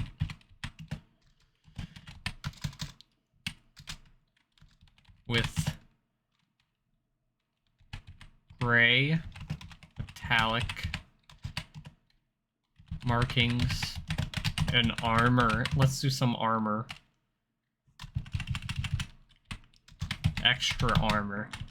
There we go, like extra armor, jagged plating here and there that the brutes awarded him. ATRIOX awarded him. Instead, oh shit, didn't mean to do that. Instead of wielding an energy sword,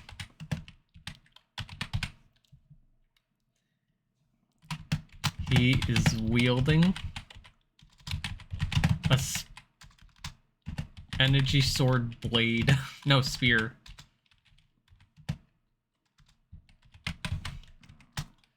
So it's basically like, so we're gonna have like, oh god. Ooh, that's terrible.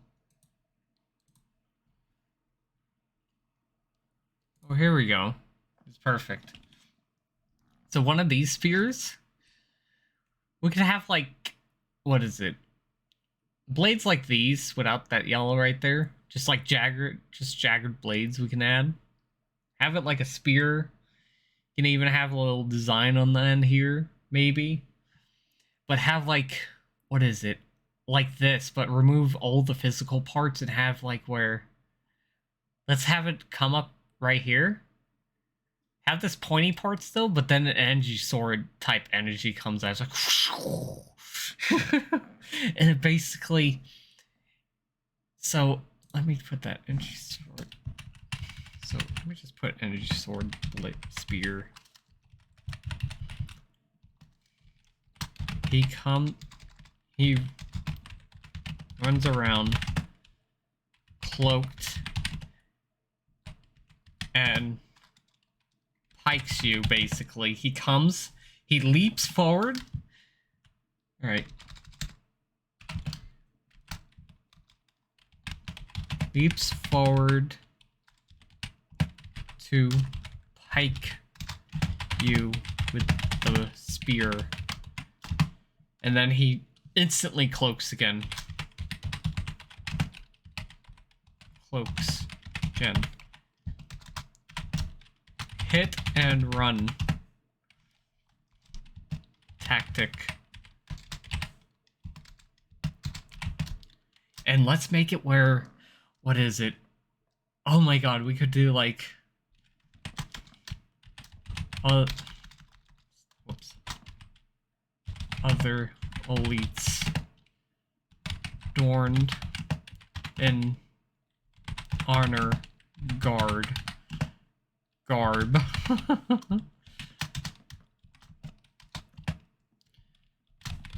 Wielding energy swords and pulse carbine. We'll make like, they're basically elites but with extra health. Extra health. They don't have as much health as the boss, but yeah. Basically, the boss, you know, he doesn't have as much health as the other bosses because, you know, he cloaks and he's a hit and run attack person. So basically he's easier, but yeah. We're gonna do like 10 honor guards. I guess you could like shoot him from the air. I'm not gonna add any anti-air, but yeah. I mean, you would be robbing yourself of the challenge, I guess, of the interesting fight if you went by air. But yeah, once get him down to 60. No. 50% health. He is cloaking flickers on and off, then stays off with electric sparking going on his arm, as if his cloaking simulator computer thing is like breaking. He charges you relentlessly with his spear, keeps piking you. Need to keep running around. So yeah, at that point he's just like, go maximum fury, stab, stab, stab, stab, stab, stab, and then he stab, stab, stab, stab, stab, stab, stab, stab, stab, stab, stab, stab, stab, stab, stab. That's basically his goal after his cloaking goes down. He's basically like, I am vulnerable, charge. And you get to claim his honor guard spear for yourself, so you can now spike enemies if you want with the energy sword spear. Like, that would be pretty cool. Okay, I think that's pretty good. Boss fight right there. Not too hard, not too easy. Really easy if you're in an aircraft. Light up the whole fucking area. Alright. So, next person on our list. Engundon.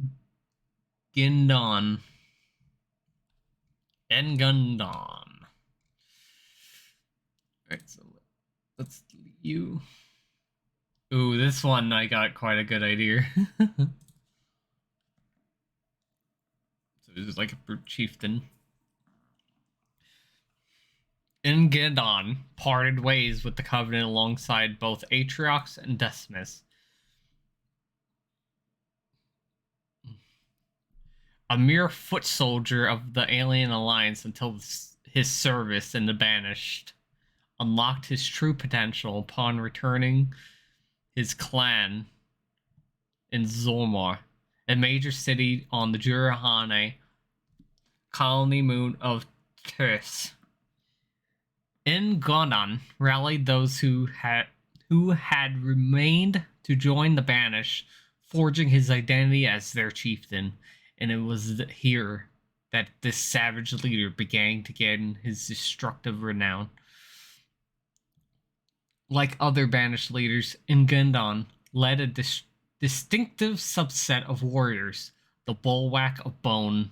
Ooh, Bulwark of Bone. That reminds me of tankiness. So I have a feeling we're going to be making them tanky. The chieftain proceeded to carve a violent path through dozens of human colonies, most notable Seaford and Vornos, large-scale raiding operations that left the worlds crippled in their wake.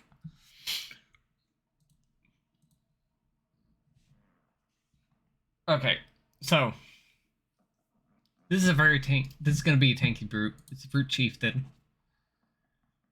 We need to make him have a fucking long flowing beard. First off, braided long beard just hanging down to here to his chest. So let's put that long. We'll make it like each braid is a human killed. Each braid is a victory won in war. Long beard goes down to his belly button. I mean, that would be fun to fight. Just a big beard flopping about. Like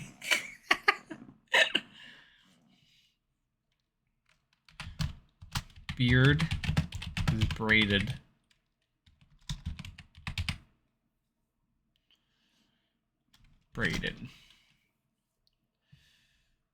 So We'll keep his gravity hammer. Take this fucking white shit off of it. So let's take his gravity hammer. Like when he slams it down, I know, creates a shockwave. So let me see here.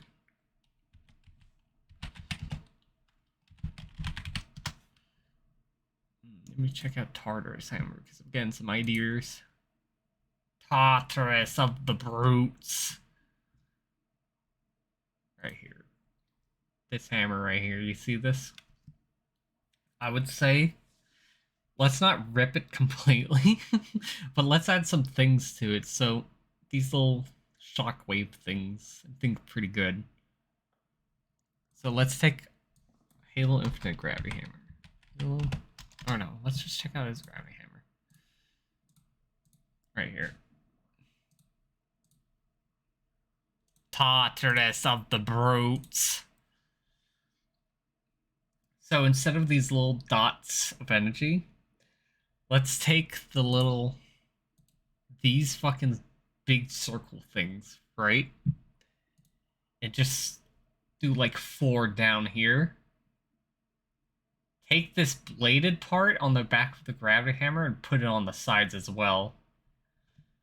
And then have like the end of this gravity hammer, the hook blade right here, have it going like that on top. So you're all around, you're just covered in blades. So if you go to melee, like if you're using this gravity hammer, you go to melee without doing the grain pound of the front, you're swinging the bladed side and, you know, it's fucking extreme damage. So hammer is designed like with blades, brute hammer blades on all sides, left, I don't know, and blunt blade on top hammer, front hammer with effect,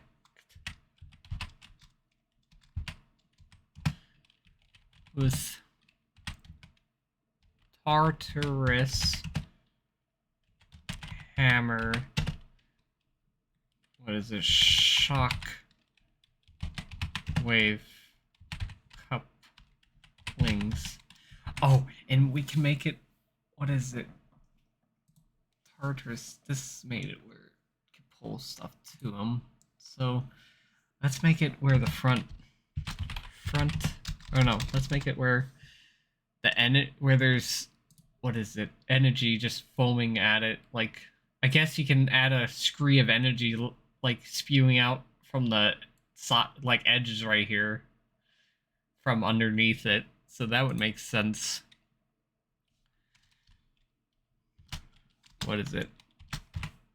So let's add a little special ability for him.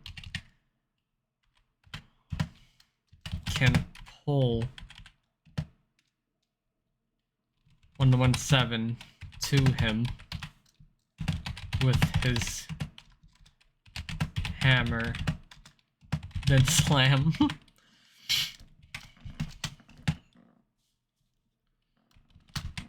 As well as vehicles,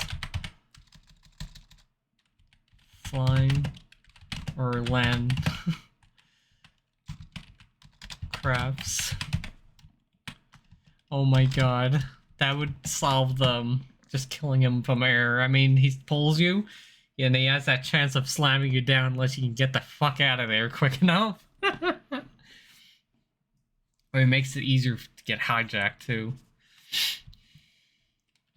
Hammer creates big shockwave in front. So basically the same power. So we're gonna do this. Cannon has 5 brute choppers driving around plus, what is it? Let's do plus 12. Oh, we're gonna make this a bitch. 12 gravity.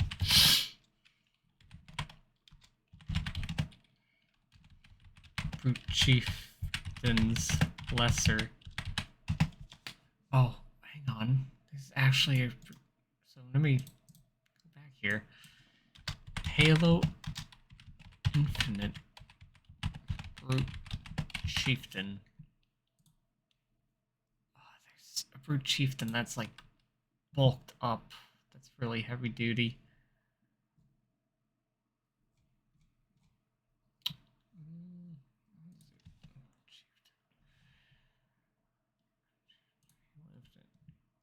Why am I getting fucking mega block pieces? Like,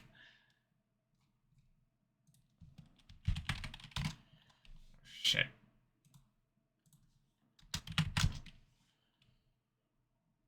Okay. Maybe I can get a picture here. Oh god. It's a fucking form. Oh, here we go. List of enemies. Looking for a specific enemy. What is this? Boss enemies? Ugh, disgusting.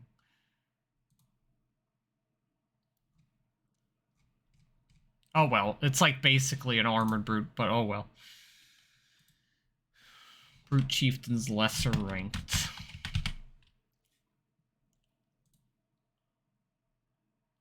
Oh, I think for his armor, it should be very brutish-like. Oh, let's have like some brass knuckle type gauntlets too. Not like he's gonna use it, but just for design wise. Has fucking jagged blades that hang upward from his shoulder pads. Big bulky chest. And what is it? He's basically the chieftain of those chieftains. It's like his little coney gang of fucking chieftains. When he is 50% health, he will go to rip off his helmet and chuck towards you and start charging more quickly. So we're gonna increase his movement speed. Movement speed increase 30% health. He starts gargling and yelling as if he is extremely hurt and insulting you, calling you pathetic.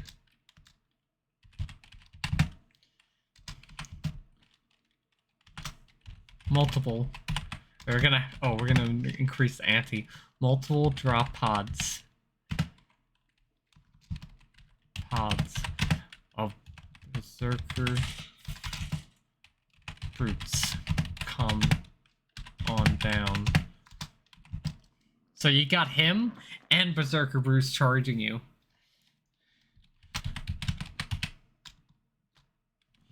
Oh, and when you kill him, goes to 0% health.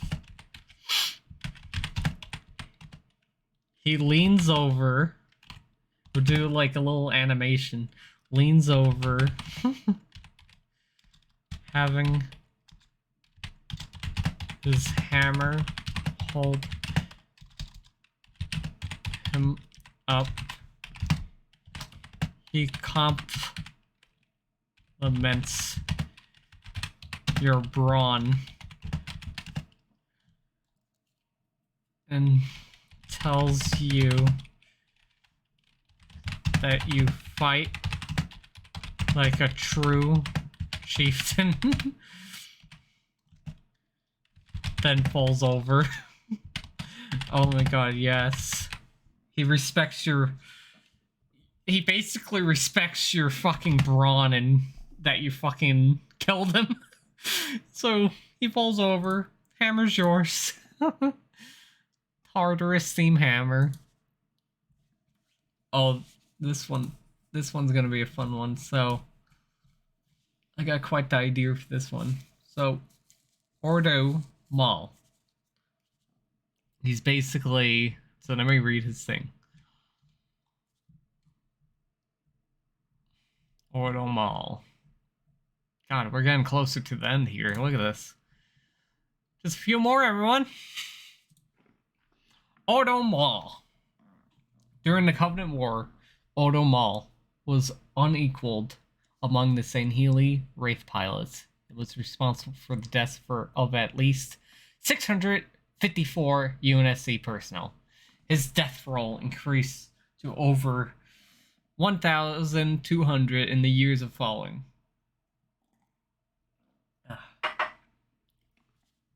Many of those taking place during the Banish raid on EG colony of Palaghanar.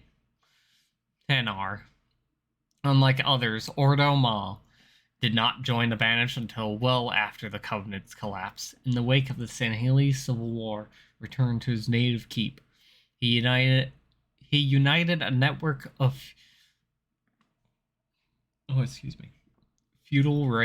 futile raid lances under his aggressive and mercenary leadership before being directly approached by ATRIOX for service in the Banished.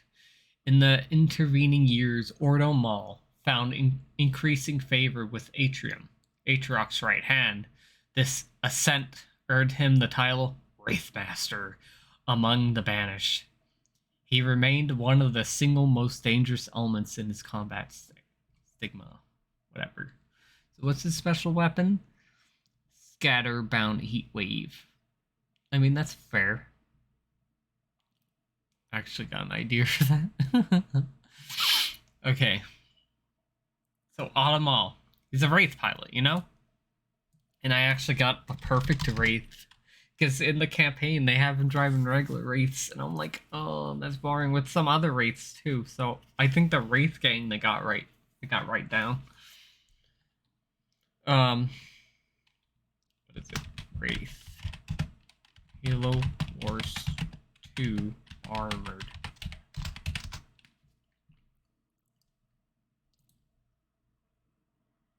Not one of these Wraiths we're gonna have him driving, but one of these babies. These armored clad, just completely armored. Have it where it's resistant to hijacking. Completely no hatch to fucking be punching. Oh, what is it? Let me see. Oh no, that's Halo 5 Wraith. It's Wraith Invaders. Let me see if I can get a picture. We get Halo Infinite. We can have his like regular cronies driving regular Wraiths. Halo Infinite Wraith.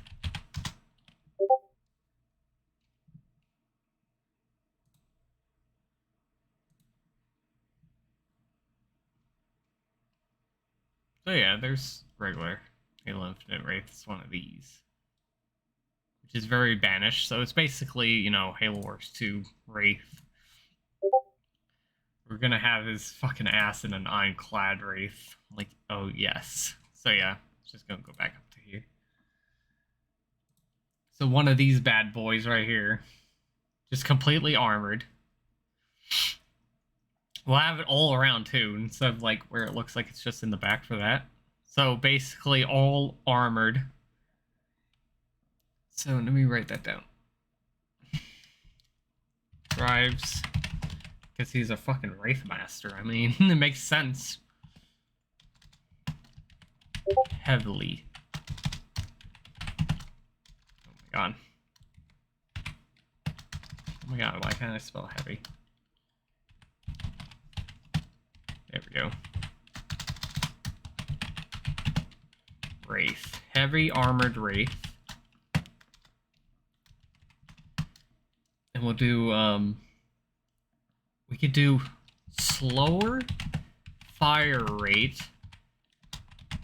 but extreme high damage plasma mortar. So we're gonna have the plasma mortar that's coming out of it. Just like, what is it? Increase plasma bolt size. So it's just this big, not overly oversized where it's ridiculous looking, but just big enough where it's looking scary. And when it hits, leaves a field of electric. We'll do red.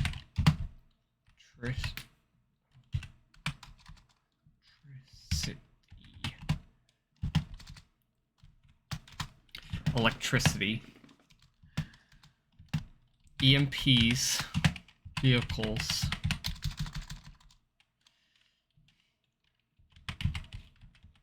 Oh my god, I can't smell vehicle either. It's just slipping my mind. Peas all in it. So it basically makes it easy for, you know, the race to start eating whatever is caught in his blast. So good luck getting like vehicles in there. You're gonna need to drive fast or undeploy real fucking quick if you can, or hope the other rates aren't in line.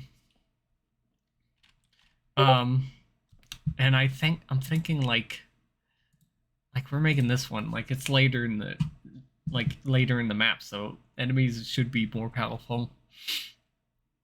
In the back, let's add little missile pods that hang upward like that.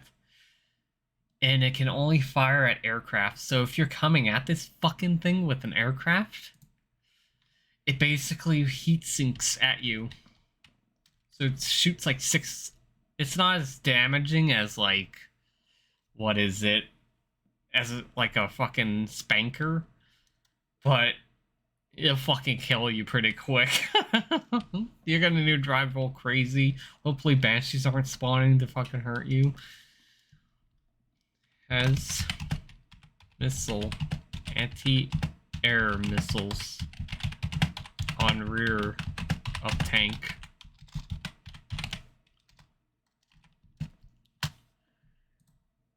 And we'll have him dressed as this still all golden and armor. I mean, whatever.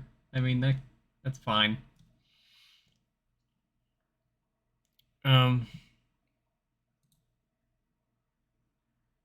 Yeah, Wraith is basically like generic Wraith. Yeah, see? So we're gonna have him driving one of these very armored Wraiths.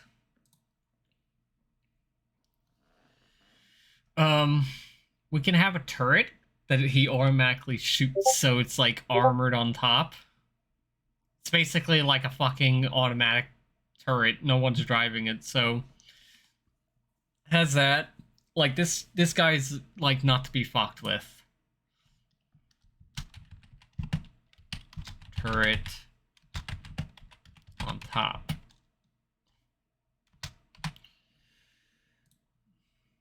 Let's see.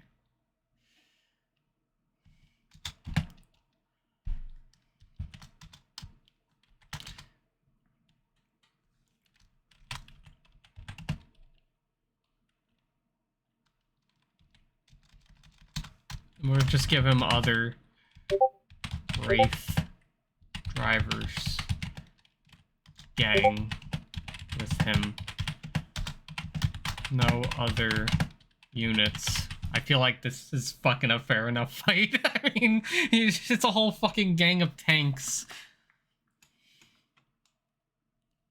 So yeah, I think... Oh, wait. After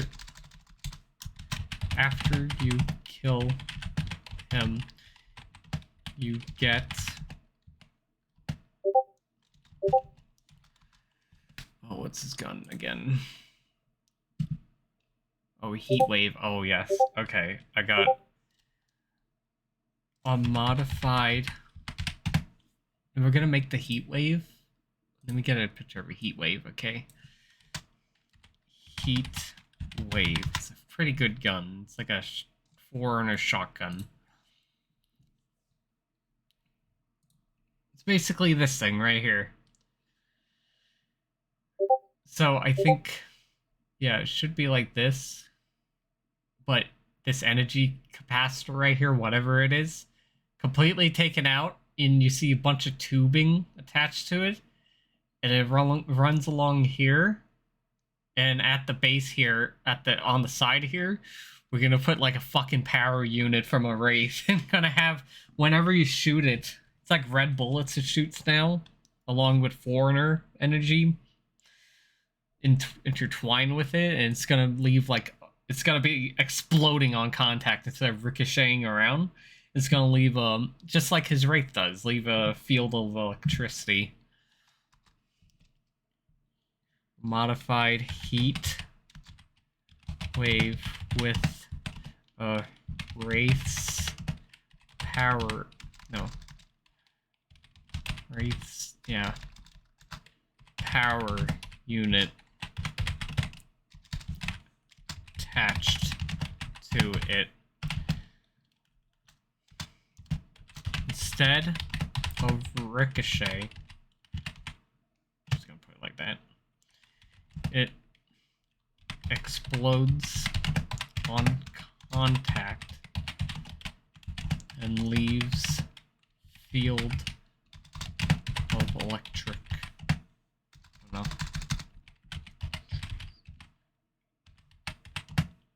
There we go. That's fine.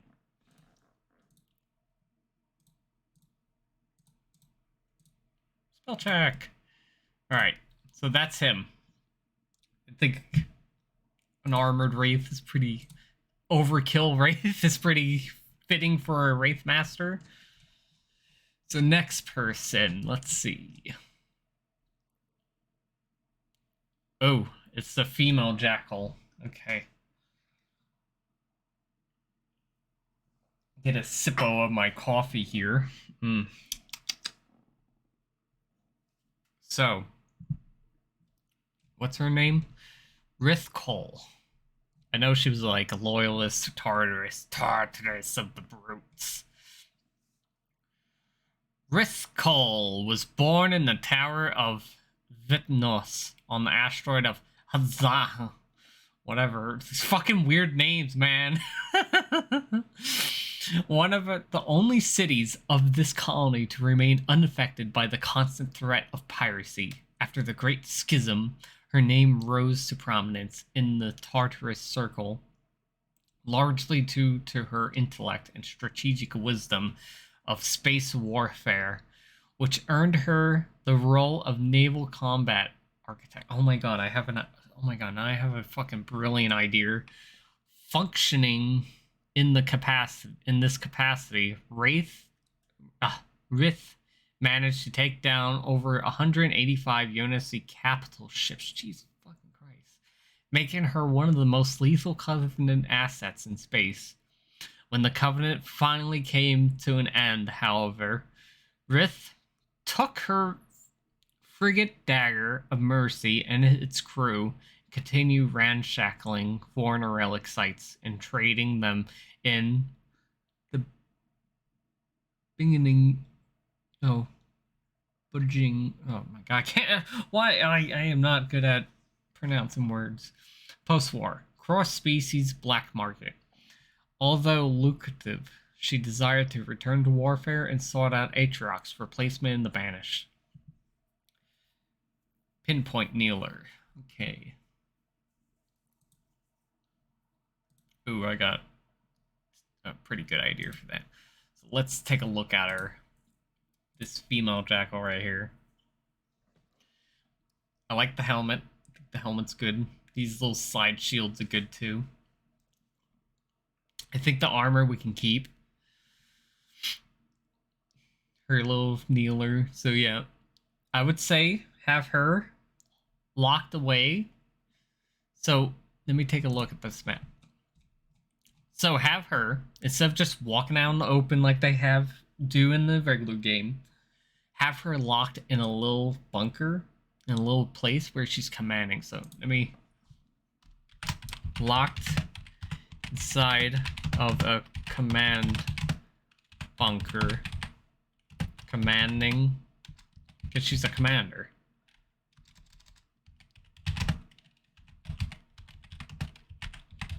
And we're gonna make a fucking Banshee fleet all around, because the only way to get over here, really, is by flying up there. She's like on this big high hill.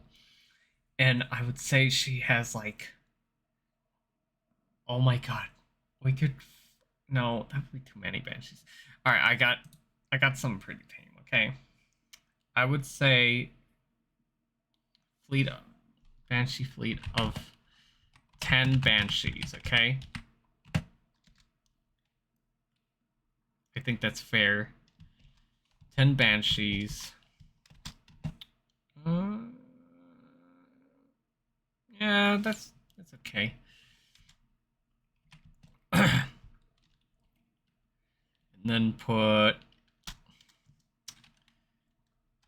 Yeah, flying around target area. So you're just gonna be begrudged by a bunch of fucking air units when you go over there. Let's put multiple watchtowers. Towers with jackal snipers. Oh my god. Snipers. Plus many jackals wandering the land. We're gonna make her grunt racist. No grunts allowed. She remembers those days between the grunt and jackal civil war and high charity. She's like, no, those fuckers. So basically, it's like an old jackal clan on there.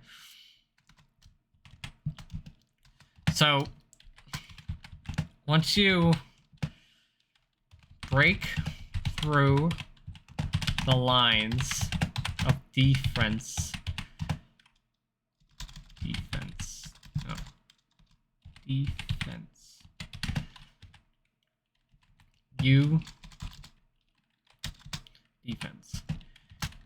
you open the door to her low bunker, and she is standing there opening fire on you with a modified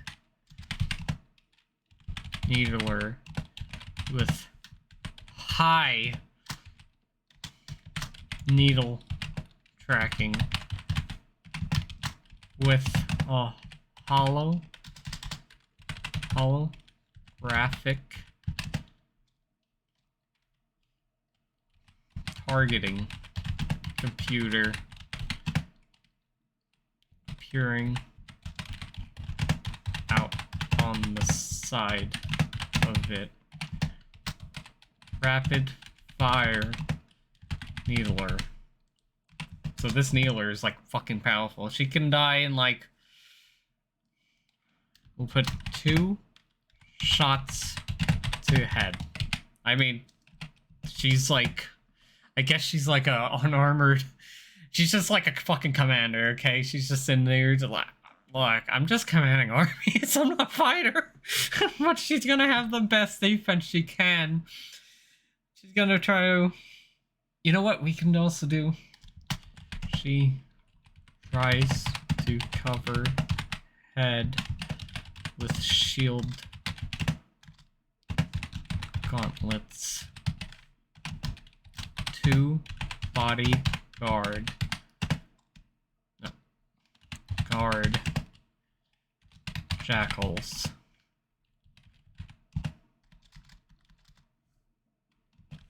With regular needlers.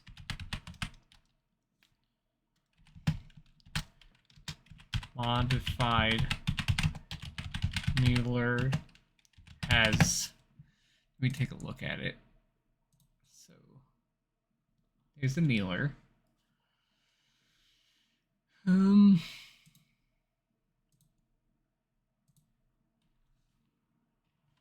Has oh, I got it. Feathers hanging off the bottom as if she's like, I'm gonna design this my way.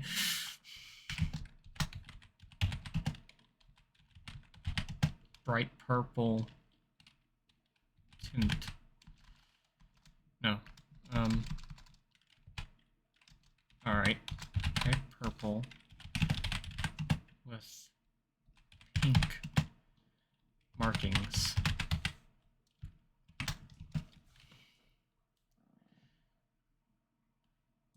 As feathers. Put jackal feathers hanging off. Alright, and that's basically her. Just a swarm of banshees. I think that's fitting. Oh my god, we got 5 more. We're so close. This one. The skimmer alpha. As my friend calls it, flying monkeys. The Wizard of Oz monkeys. Alright, let's read. Probably not a lot of intel on them, but I'll look it up. It's like skimmer patrol. It didn't take us long on the ring for the galaxy to throw some pretty significant curveballs at us. One of those new challenges have been the creatures we are currently labeling as skimmers, which appear to be an as of yet unencountered species, at least not as far as my clearance indicates. They're working for, or perhaps with, the local BANISH forces, but their armor configures don't seem to match the normal BANISH architect. We encountered at least one small contingent of skimmers that seemed to be more lethally outfitted group. We're not. Oh wait, contingent of skimmers that seem to be more lethally outfitted group. We're not sure of their status in the BANISH hierarchy, but taking them out and gathering any intel we can, whether biological or strategic, wouldn't hurt if the opportunity presents itself. Said by Griffin. Purging. Let me look up the effects of this rifle.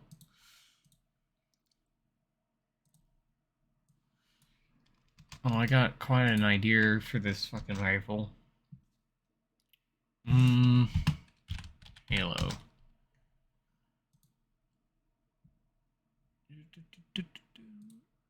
does it do? Oh, wait, you should be able to tell. So the flying monkey people. Oh, okay. Let me look this up. Oh, wow. Okay, no intel. Nothing about that. Let's take these wraith picks off. Okay, what is...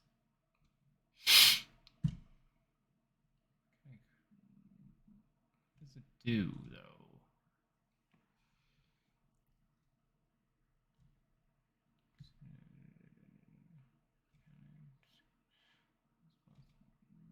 The person uses shock ammunition weapon, has increased range of damage. Oh, no. I have a completely different idea.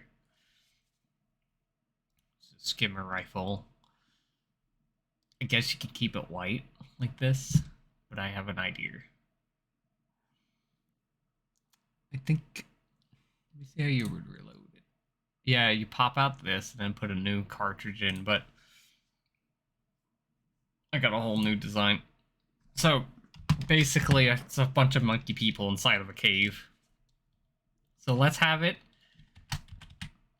They're still in the cave. The closer you get to target a swarm of 20 monkey people, calling them monkey people here, come flying down from the cliff to surround you. All have shock rifles. So, I mean, good luck driving any fucking aerial vehicle near here.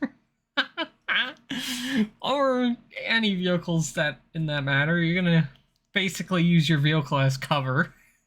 Basically. Shock grenades everywhere.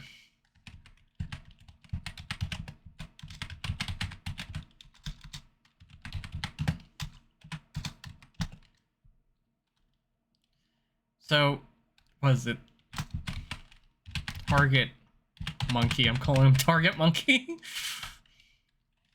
Has shields on him and dies in one shot to head once shields go down. Main modified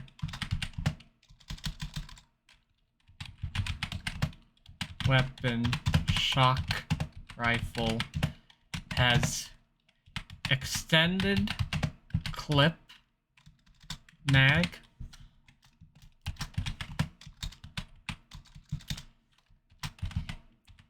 that has a electric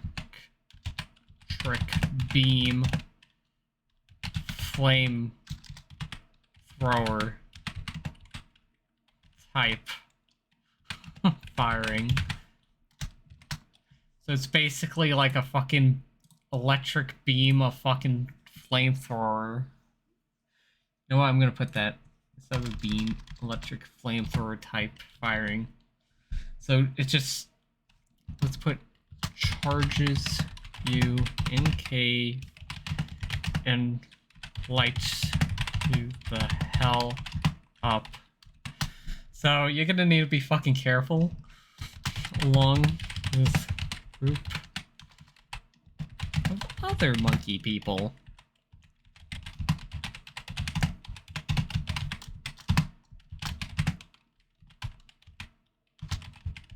And it dies the same way and stuff. No, nothing's all too special. Flame thrower, flame, no, trick thrower, shock rifle.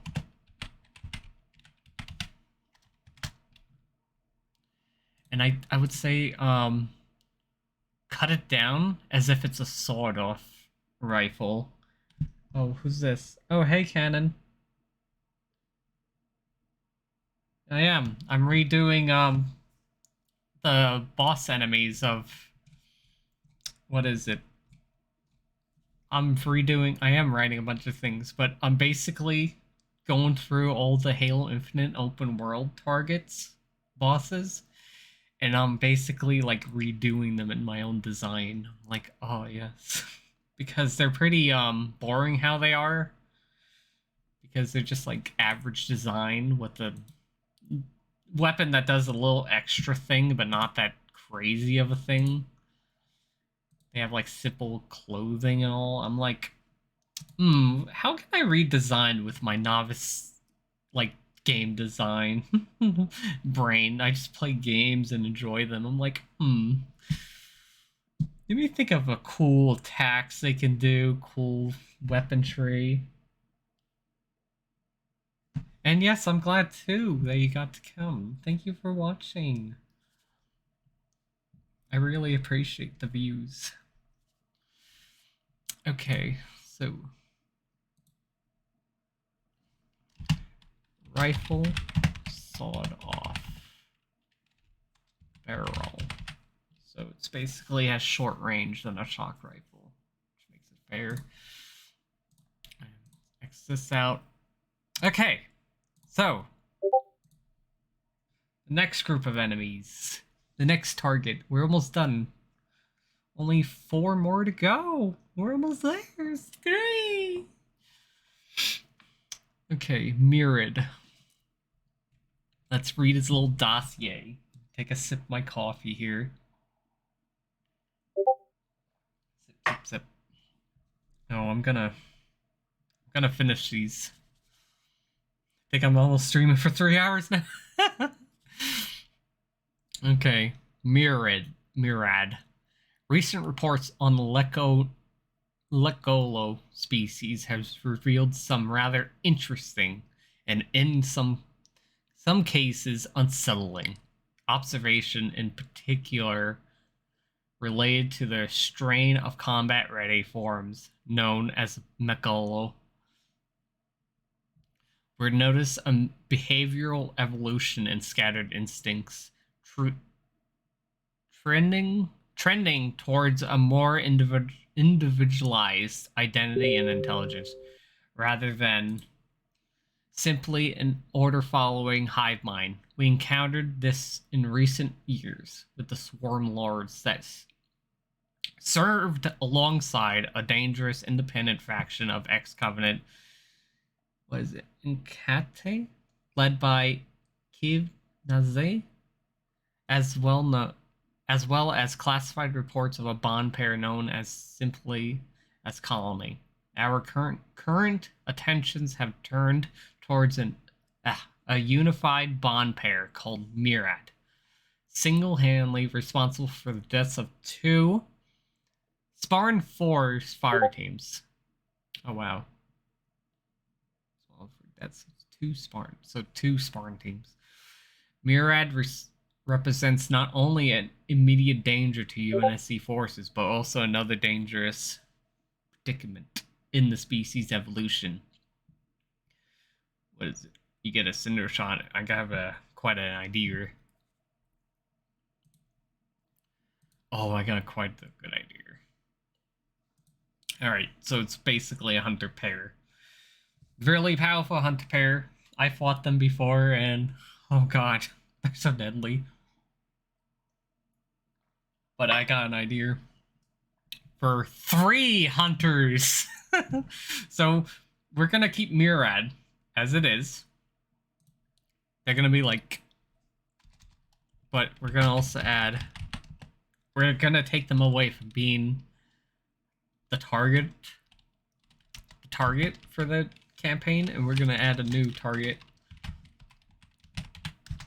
So there's an enemy in Halo Wars 2 that's basically, I guess, hunters that form together to make a big gigantic hunter called Hunter Captain. And it's basically like this. It has like a chieftain hat looking style to it.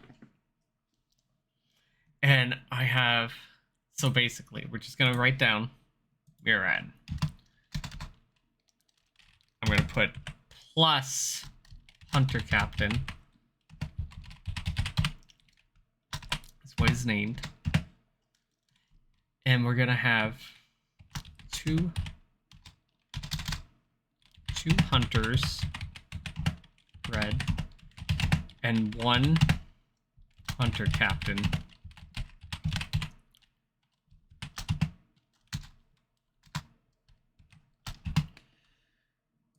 It's basically just them. No other enemies really. I guess the average sentinels just roaming around that area, because I know there's sentinels flying about. But basically, you're gonna have to fucking have to deal with the regular hunters, and then Hunter Captain, we put some abilities. Hunter Captain has a taunt ability. If you get too close. So once you get too close, you are disabled, turning, basically. You are forced to stare and shoot at him for a set time. He has health resistant. Oh my god. Health resists during it. That guy looks rough. Oh yeah, very definitely. I mean, the hunters in Halo Infinite is so tough. This one is gonna be taller than hunters. Like, this is gonna be like beefy, fat hunters. What is it? I mean, it isn't a big picture, but basically, sadly, it's a small picture. But oh wait, oh, wrong thing. Oh, where is it? There it is. It's a small picture, but here's a small hunter, okay? Here's a regular hunter that's gonna be Murad. And then the fucking hunter captain is gonna have like big spikes coming out of its back. Oh, here's a bigger picture. A gigantic fucking shield. Let me go back. Oh, it fucking, if you go in front of it, it has increased melee damage. This huge shield. So it's not gonna be like easy freaking weapons, like go over, let me just use some rocket launchers, let me shoot from above. Yeah. No, you're gonna get wrecked up. And what is it? Hunter Captain has a continue plasma cannon. Cannon. So just constantly continue plasma cannon, but heats up.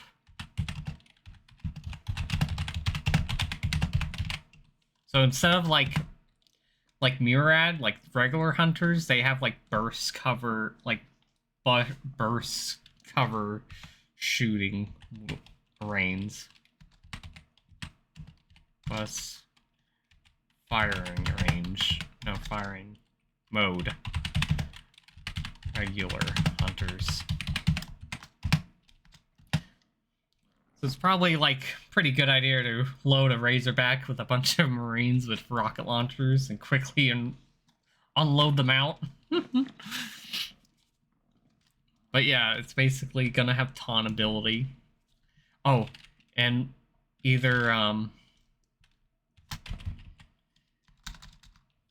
if Murad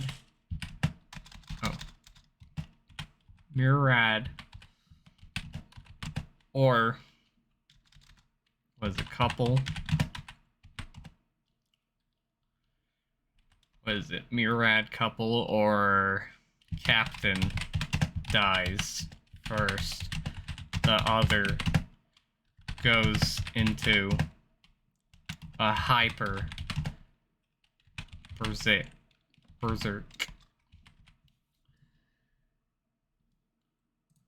That's the wrong thing. There we go.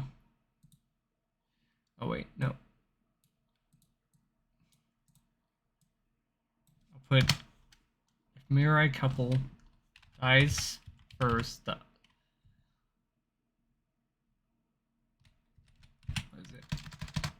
captain goes into a hyper berserk. Oh yes. She screams loudly, charging, goes into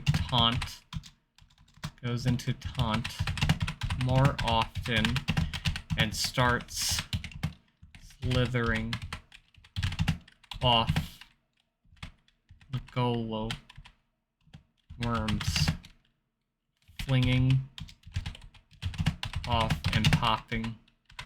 Just gonna put popping on you, causing small damage. So you're gonna have to keep moving along.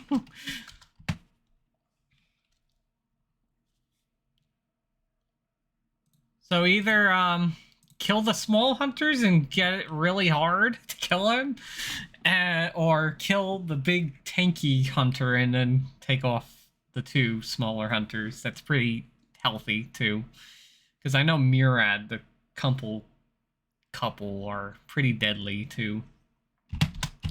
Okay, and I think we're gonna take away, because they have a backdraft cinder shot, which is let me go back. Cinder shot. It's basically this. I think we're gonna take this away, and we're gonna put hunter cannon. Oh, where is it? This right here. Able to fucking have Halo take, what is it, hunter captain laser beam. So an idea, you go over to the hunter captain, something very Master Chief. Once he is dead, you walk over to captain, hunter captain, and interact with it.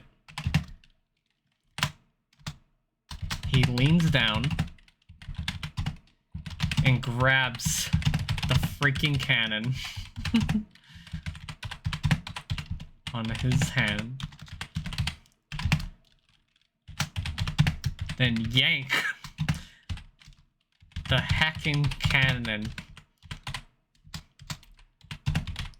right off his arm, being the modified weapon.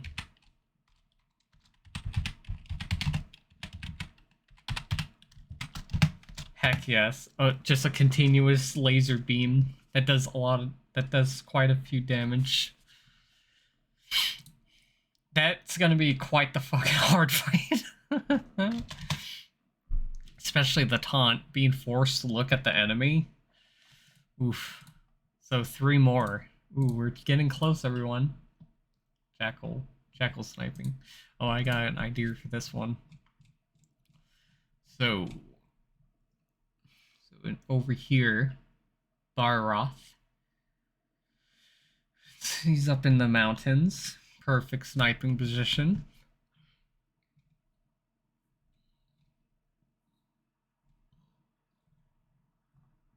Let me find him. Oh, there he is. Baroth, having earned the title of Kordot, that for his exponential, oh my god, bad at pronouncing, prowess behind a scope, the Wuthanian marksman. I don't fucking know what that means, that word. Backroth garnered a reputation among King Yar, treasure hawks, and raiding crews, or whatever, for his virtually unblemished accuracy record. That reputation earned interest from the BANISH, and then eventual initiation into the Bloodstar ranks with the aim of producing a lethal spawn killer. God, blood stars again. That name. To date, our best initial attributes at least 271 UNSC deaths directly. Ruth. If given the opportunity, we must engage carefully but with extreme prejudice. Okay, and his little gun is a stalker rifle, but I think I have a better gun to give him. So let's get rid of that. I'm gonna give him a special gun. Good old beam rifle. Not Halo 4 style, not like this. But like this. Like, you know, that old-fashioned beam rifle. Oh god, let me go back. Pictures. No, not that. Yep. The new bow rifle. Like the new beam rifles they had, and like in Halo 3 style I'm talking about. Just like Jackal snipers all over again in Halo 2. Let's have him like... Let's make him ridiculous. Well, they already have the snipers like beam rifle snipers, but let's make it like Halo 2 wise. Where like you turn a corner and you just... So, let's put like old style beam rifle gun has accurate beam rifle Jackal from Halo 2. Oh my god. This is gonna piss people off going by land. We'll have them on top the same place that it is. Let me see. Yeah, let's enlarge the little scope on this thing. Fat enlarge sniper scope on his face.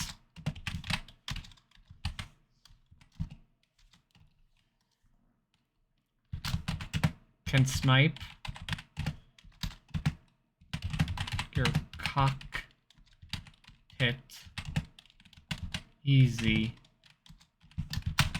Careful if flying, because he can snipe you out. So it's probably a good idea to drive vehicles heavily armored, or driving in a certain way where he's not sniping your cockpit, or, you know, unarmored front. If you're driving a chopper, you know, if he's able to get a sneaky headshot on you, he's basically aimbot man. Let's put that aimbot man.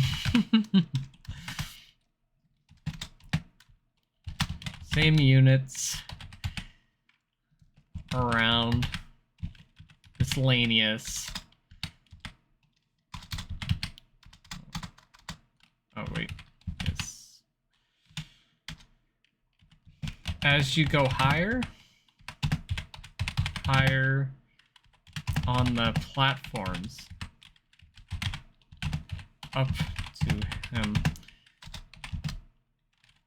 multiple snipers are hanging with, what is it? That rifle again. Stalker rifles. So generic stalker rifles. Oh yes. It's probably a terrible idea to go by land, like on foot. Unless you can be able to get him before he snipes you. Oh my god. Just change up the attack. You can't just, like, I'm just gonna go in. No. You have to go in. Protected. Yeah. The beam rifle. If able to get close, you start yelling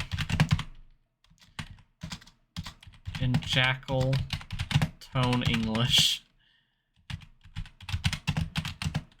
and yells, "Too close, too close!" And have him fucking screeching weird noises.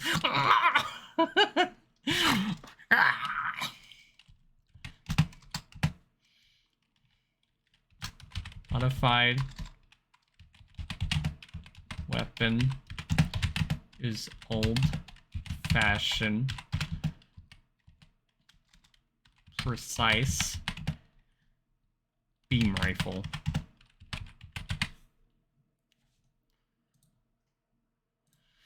Okay, so it's basically like, yeah, it's basically like that. So, got him. He starts to panic if you get close to him, because he's usually like, gets the enemies before they come. So, next enemy, it's basically, get to him. 3 more enemies, we're almost there, guys. Yeah. So, we're getting to a ATRIOX. Oh, how many enemies do I got? 2 more. Wow. ATRIOX. ATRIOX. I like the name. So going down. ATRIOX. The Juruhani champion, known as ATRIOX, has wreaked havoc on UNSC operations for the better part of the decade. Wow, 10 years. First serving under Korath, the render part of the Brothers of Unending Era, ATRIOX led nearly 4 dozen individuals documented assaults on colonial sites. The most notable was a vicious ambush on the Koliv of, what is it? Oh my god, these fucking names. What is it? Terrorists or whatever, that claimed the lives of 3 full ODST squads. Oh, wow. Recent intelligence reports indicate that ATRIOX joined the rest of the Brothers of Unending Era in the pledging allegiance of ATRIOX and the Banished. Their motives are currently unknown, but each member should be considered an extreme threat to any UNSC forces that might be in close proximity. You know what? I have an idea. So it's basically, I know where he basically is on a path way. Let me get the map here. So he's right here. There's a pathway. There's a FOB right here, a forward operation base. You travel, or right here. I guess you could just pass them, but I think they're more, not right there, but more over here. I think this map might be wrong, but yeah, he's probably in the way of the pathway. So I have an idea of, let's see his weapon though. Yeah, he's like, I think he's a modified Ravager. Let me see. What's his name? ATRIOX. Yeah, Ravager. Let me see what he can do. So I think, you know what? Let me Chopper Biker Gang.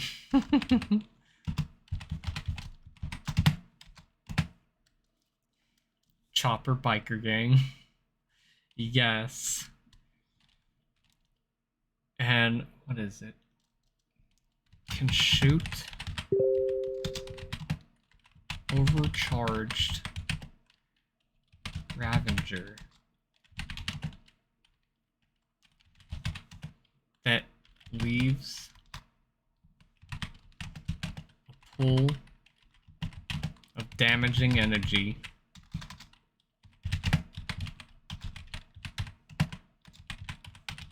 drives around this chopper.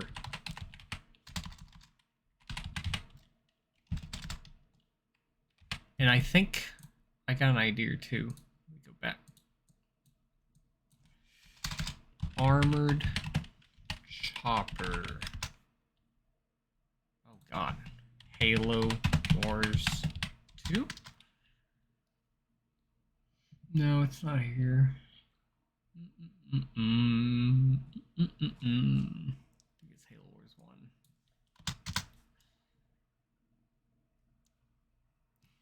Yeah, the choppers look like that.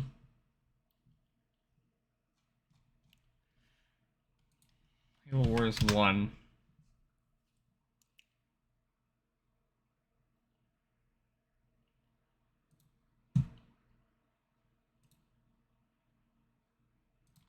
Come on, Halo Wars 1. There we go. I remember them being an upgrade. You know what? I can't find it, but I'm just gonna explain it. Yeah. Oh fuck. Probably should. Oh, why did I do that? Why did I click exit? Okay. I'm just gonna look up a regular Halo Infinite. Halo Infinite to get an idea, design idea.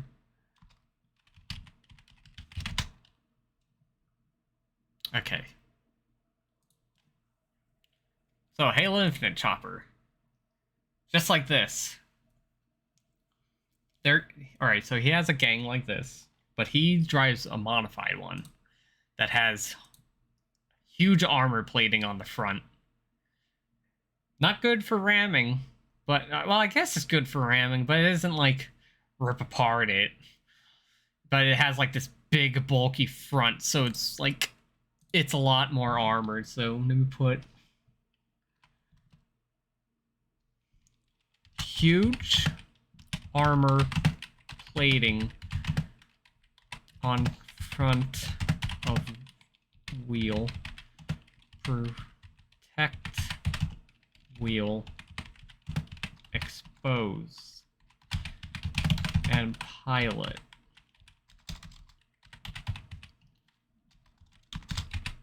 Oh god.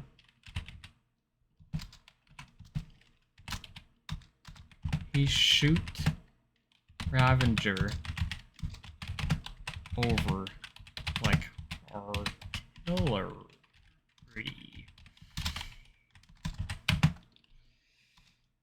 And we're gonna have like, since it's like a biker gang, we're gonna have like 10 other choppers.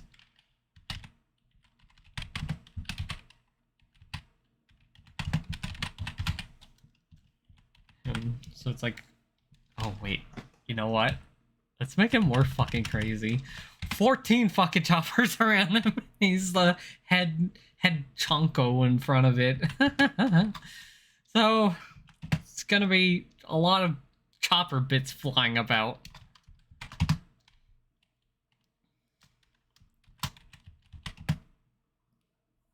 So once able to kill him, you get a modified unstable Ravager that doesn't need charging up to leave damaging pool.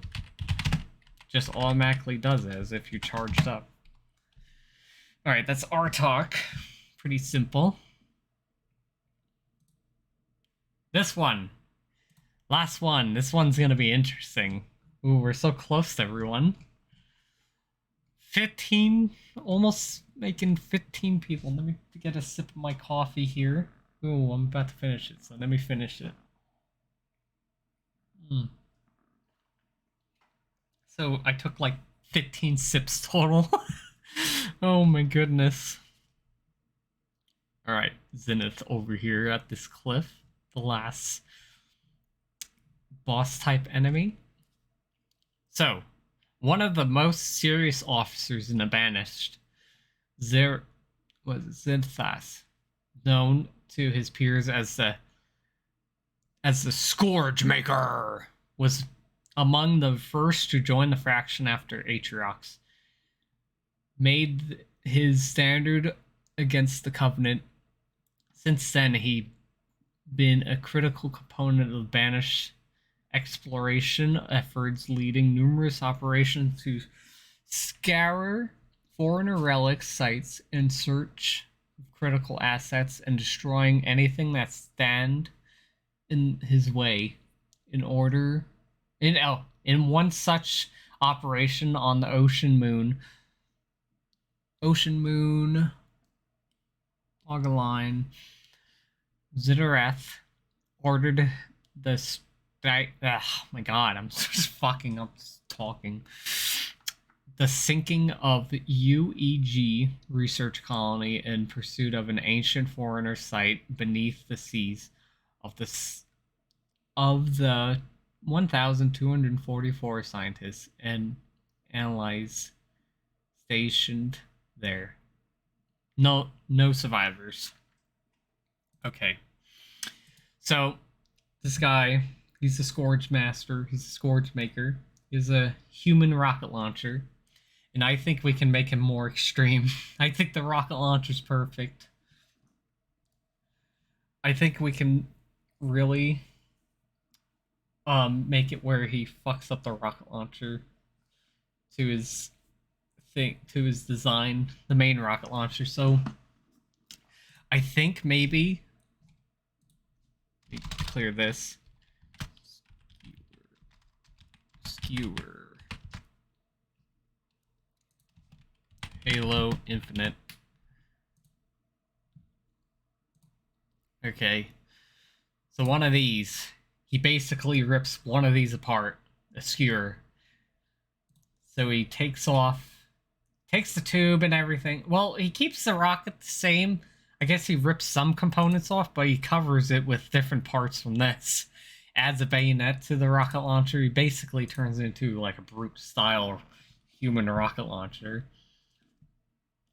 And he takes...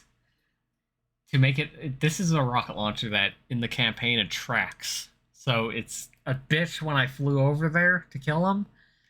And he had fucking tracking rocket launchers. It was the worst. And he hid behind rocks and stuff. So I say he takes rockets and he fucking attaches like 3 rocket launchers, human rocket launcher. Like he goes crazy. Attaches 3 rocket launchers along his arm. And his crazy rocket launcher is right at his hand. So he's shooting 4 rockets at a time. That fucking... Well, actually, let's have this one heat sinking, okay? The other ones he just fires. So he just fires like rockets that fire straight. On his back, he has 2 of the same one on his tracking rocket launcher. So they have the same design. And he has a jetpack where he can stay hovering in the air. So, he comes flying. And, you know what? Never mind. I don't think... Actually, I think his little cronies should have jetpacks. So they come up flying, shooting skewers. So I think... Okay, so let me put his cronies. His cronies. Little brute buddies. Hover in air with... Wait, no. Let's not make new enemies. Crazy. Jump pack brutes that try to keep leaping towards you, shooting skewers and rocket launchers.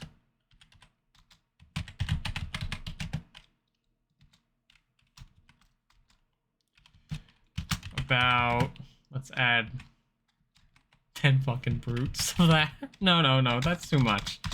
Let's do like 6 brutes. I think that's fair. 4 shock rifle brutes. Brutes. Brutes? Yeah, brutes. Brutes.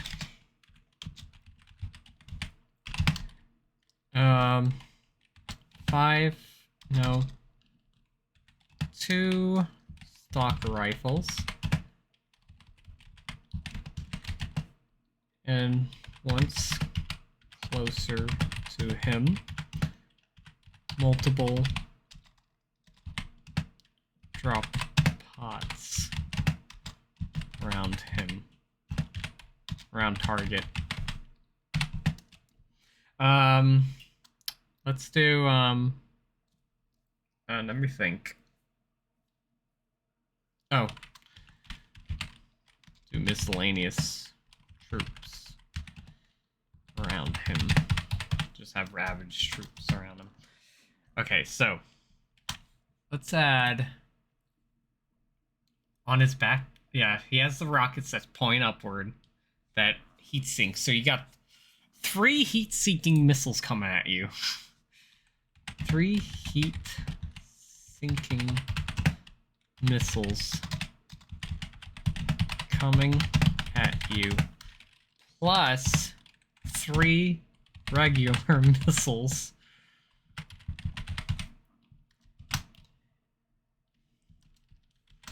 On his... Let's put... I got it. Such a great idea. His legs has rocket ammo all around his legs and stomach. It's just, alright, I need a lot of ammo for my fucking rockets, so I'm just gonna attach it to my belly and stuff. So you just see him just like rows of fucking rockets all along him. And what is it? As he damages more, health lowers, his hand rocket launchers breaks and sheds armor, and very low health. His back rockets break and explode.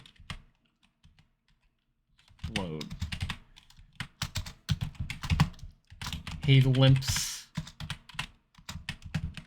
around, shooting his 1 class modified tracking rocket. So, after you kill him, after dead, you can claim his tracking banished theme human rocket launcher.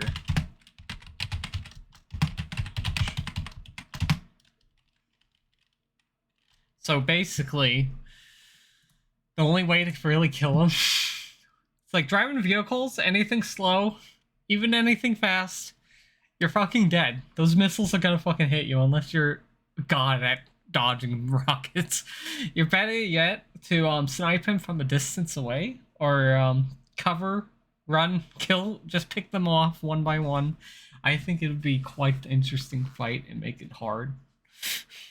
Let me put rocket ammo hanging on his armor, stomach and legs all around.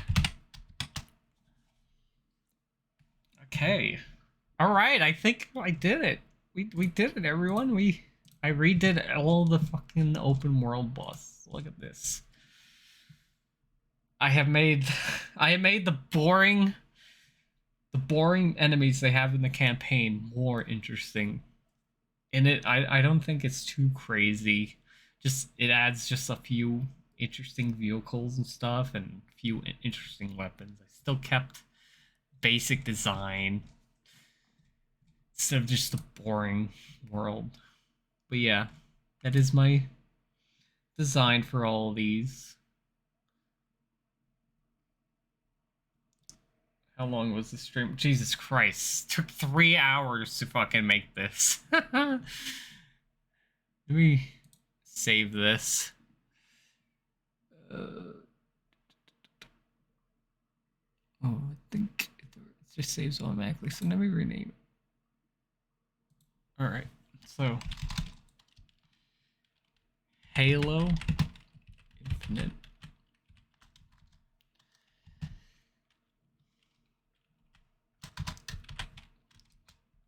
Targets redone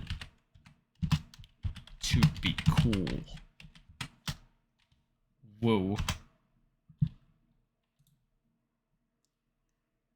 Make sure. Yeah, there we go.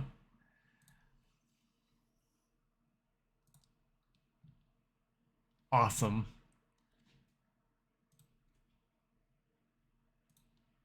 So, thank you for everyone who has watched me. Thank you so much. Thank you, Canon, for for coming in. Hope you have a nice night. Goodbye. Scream.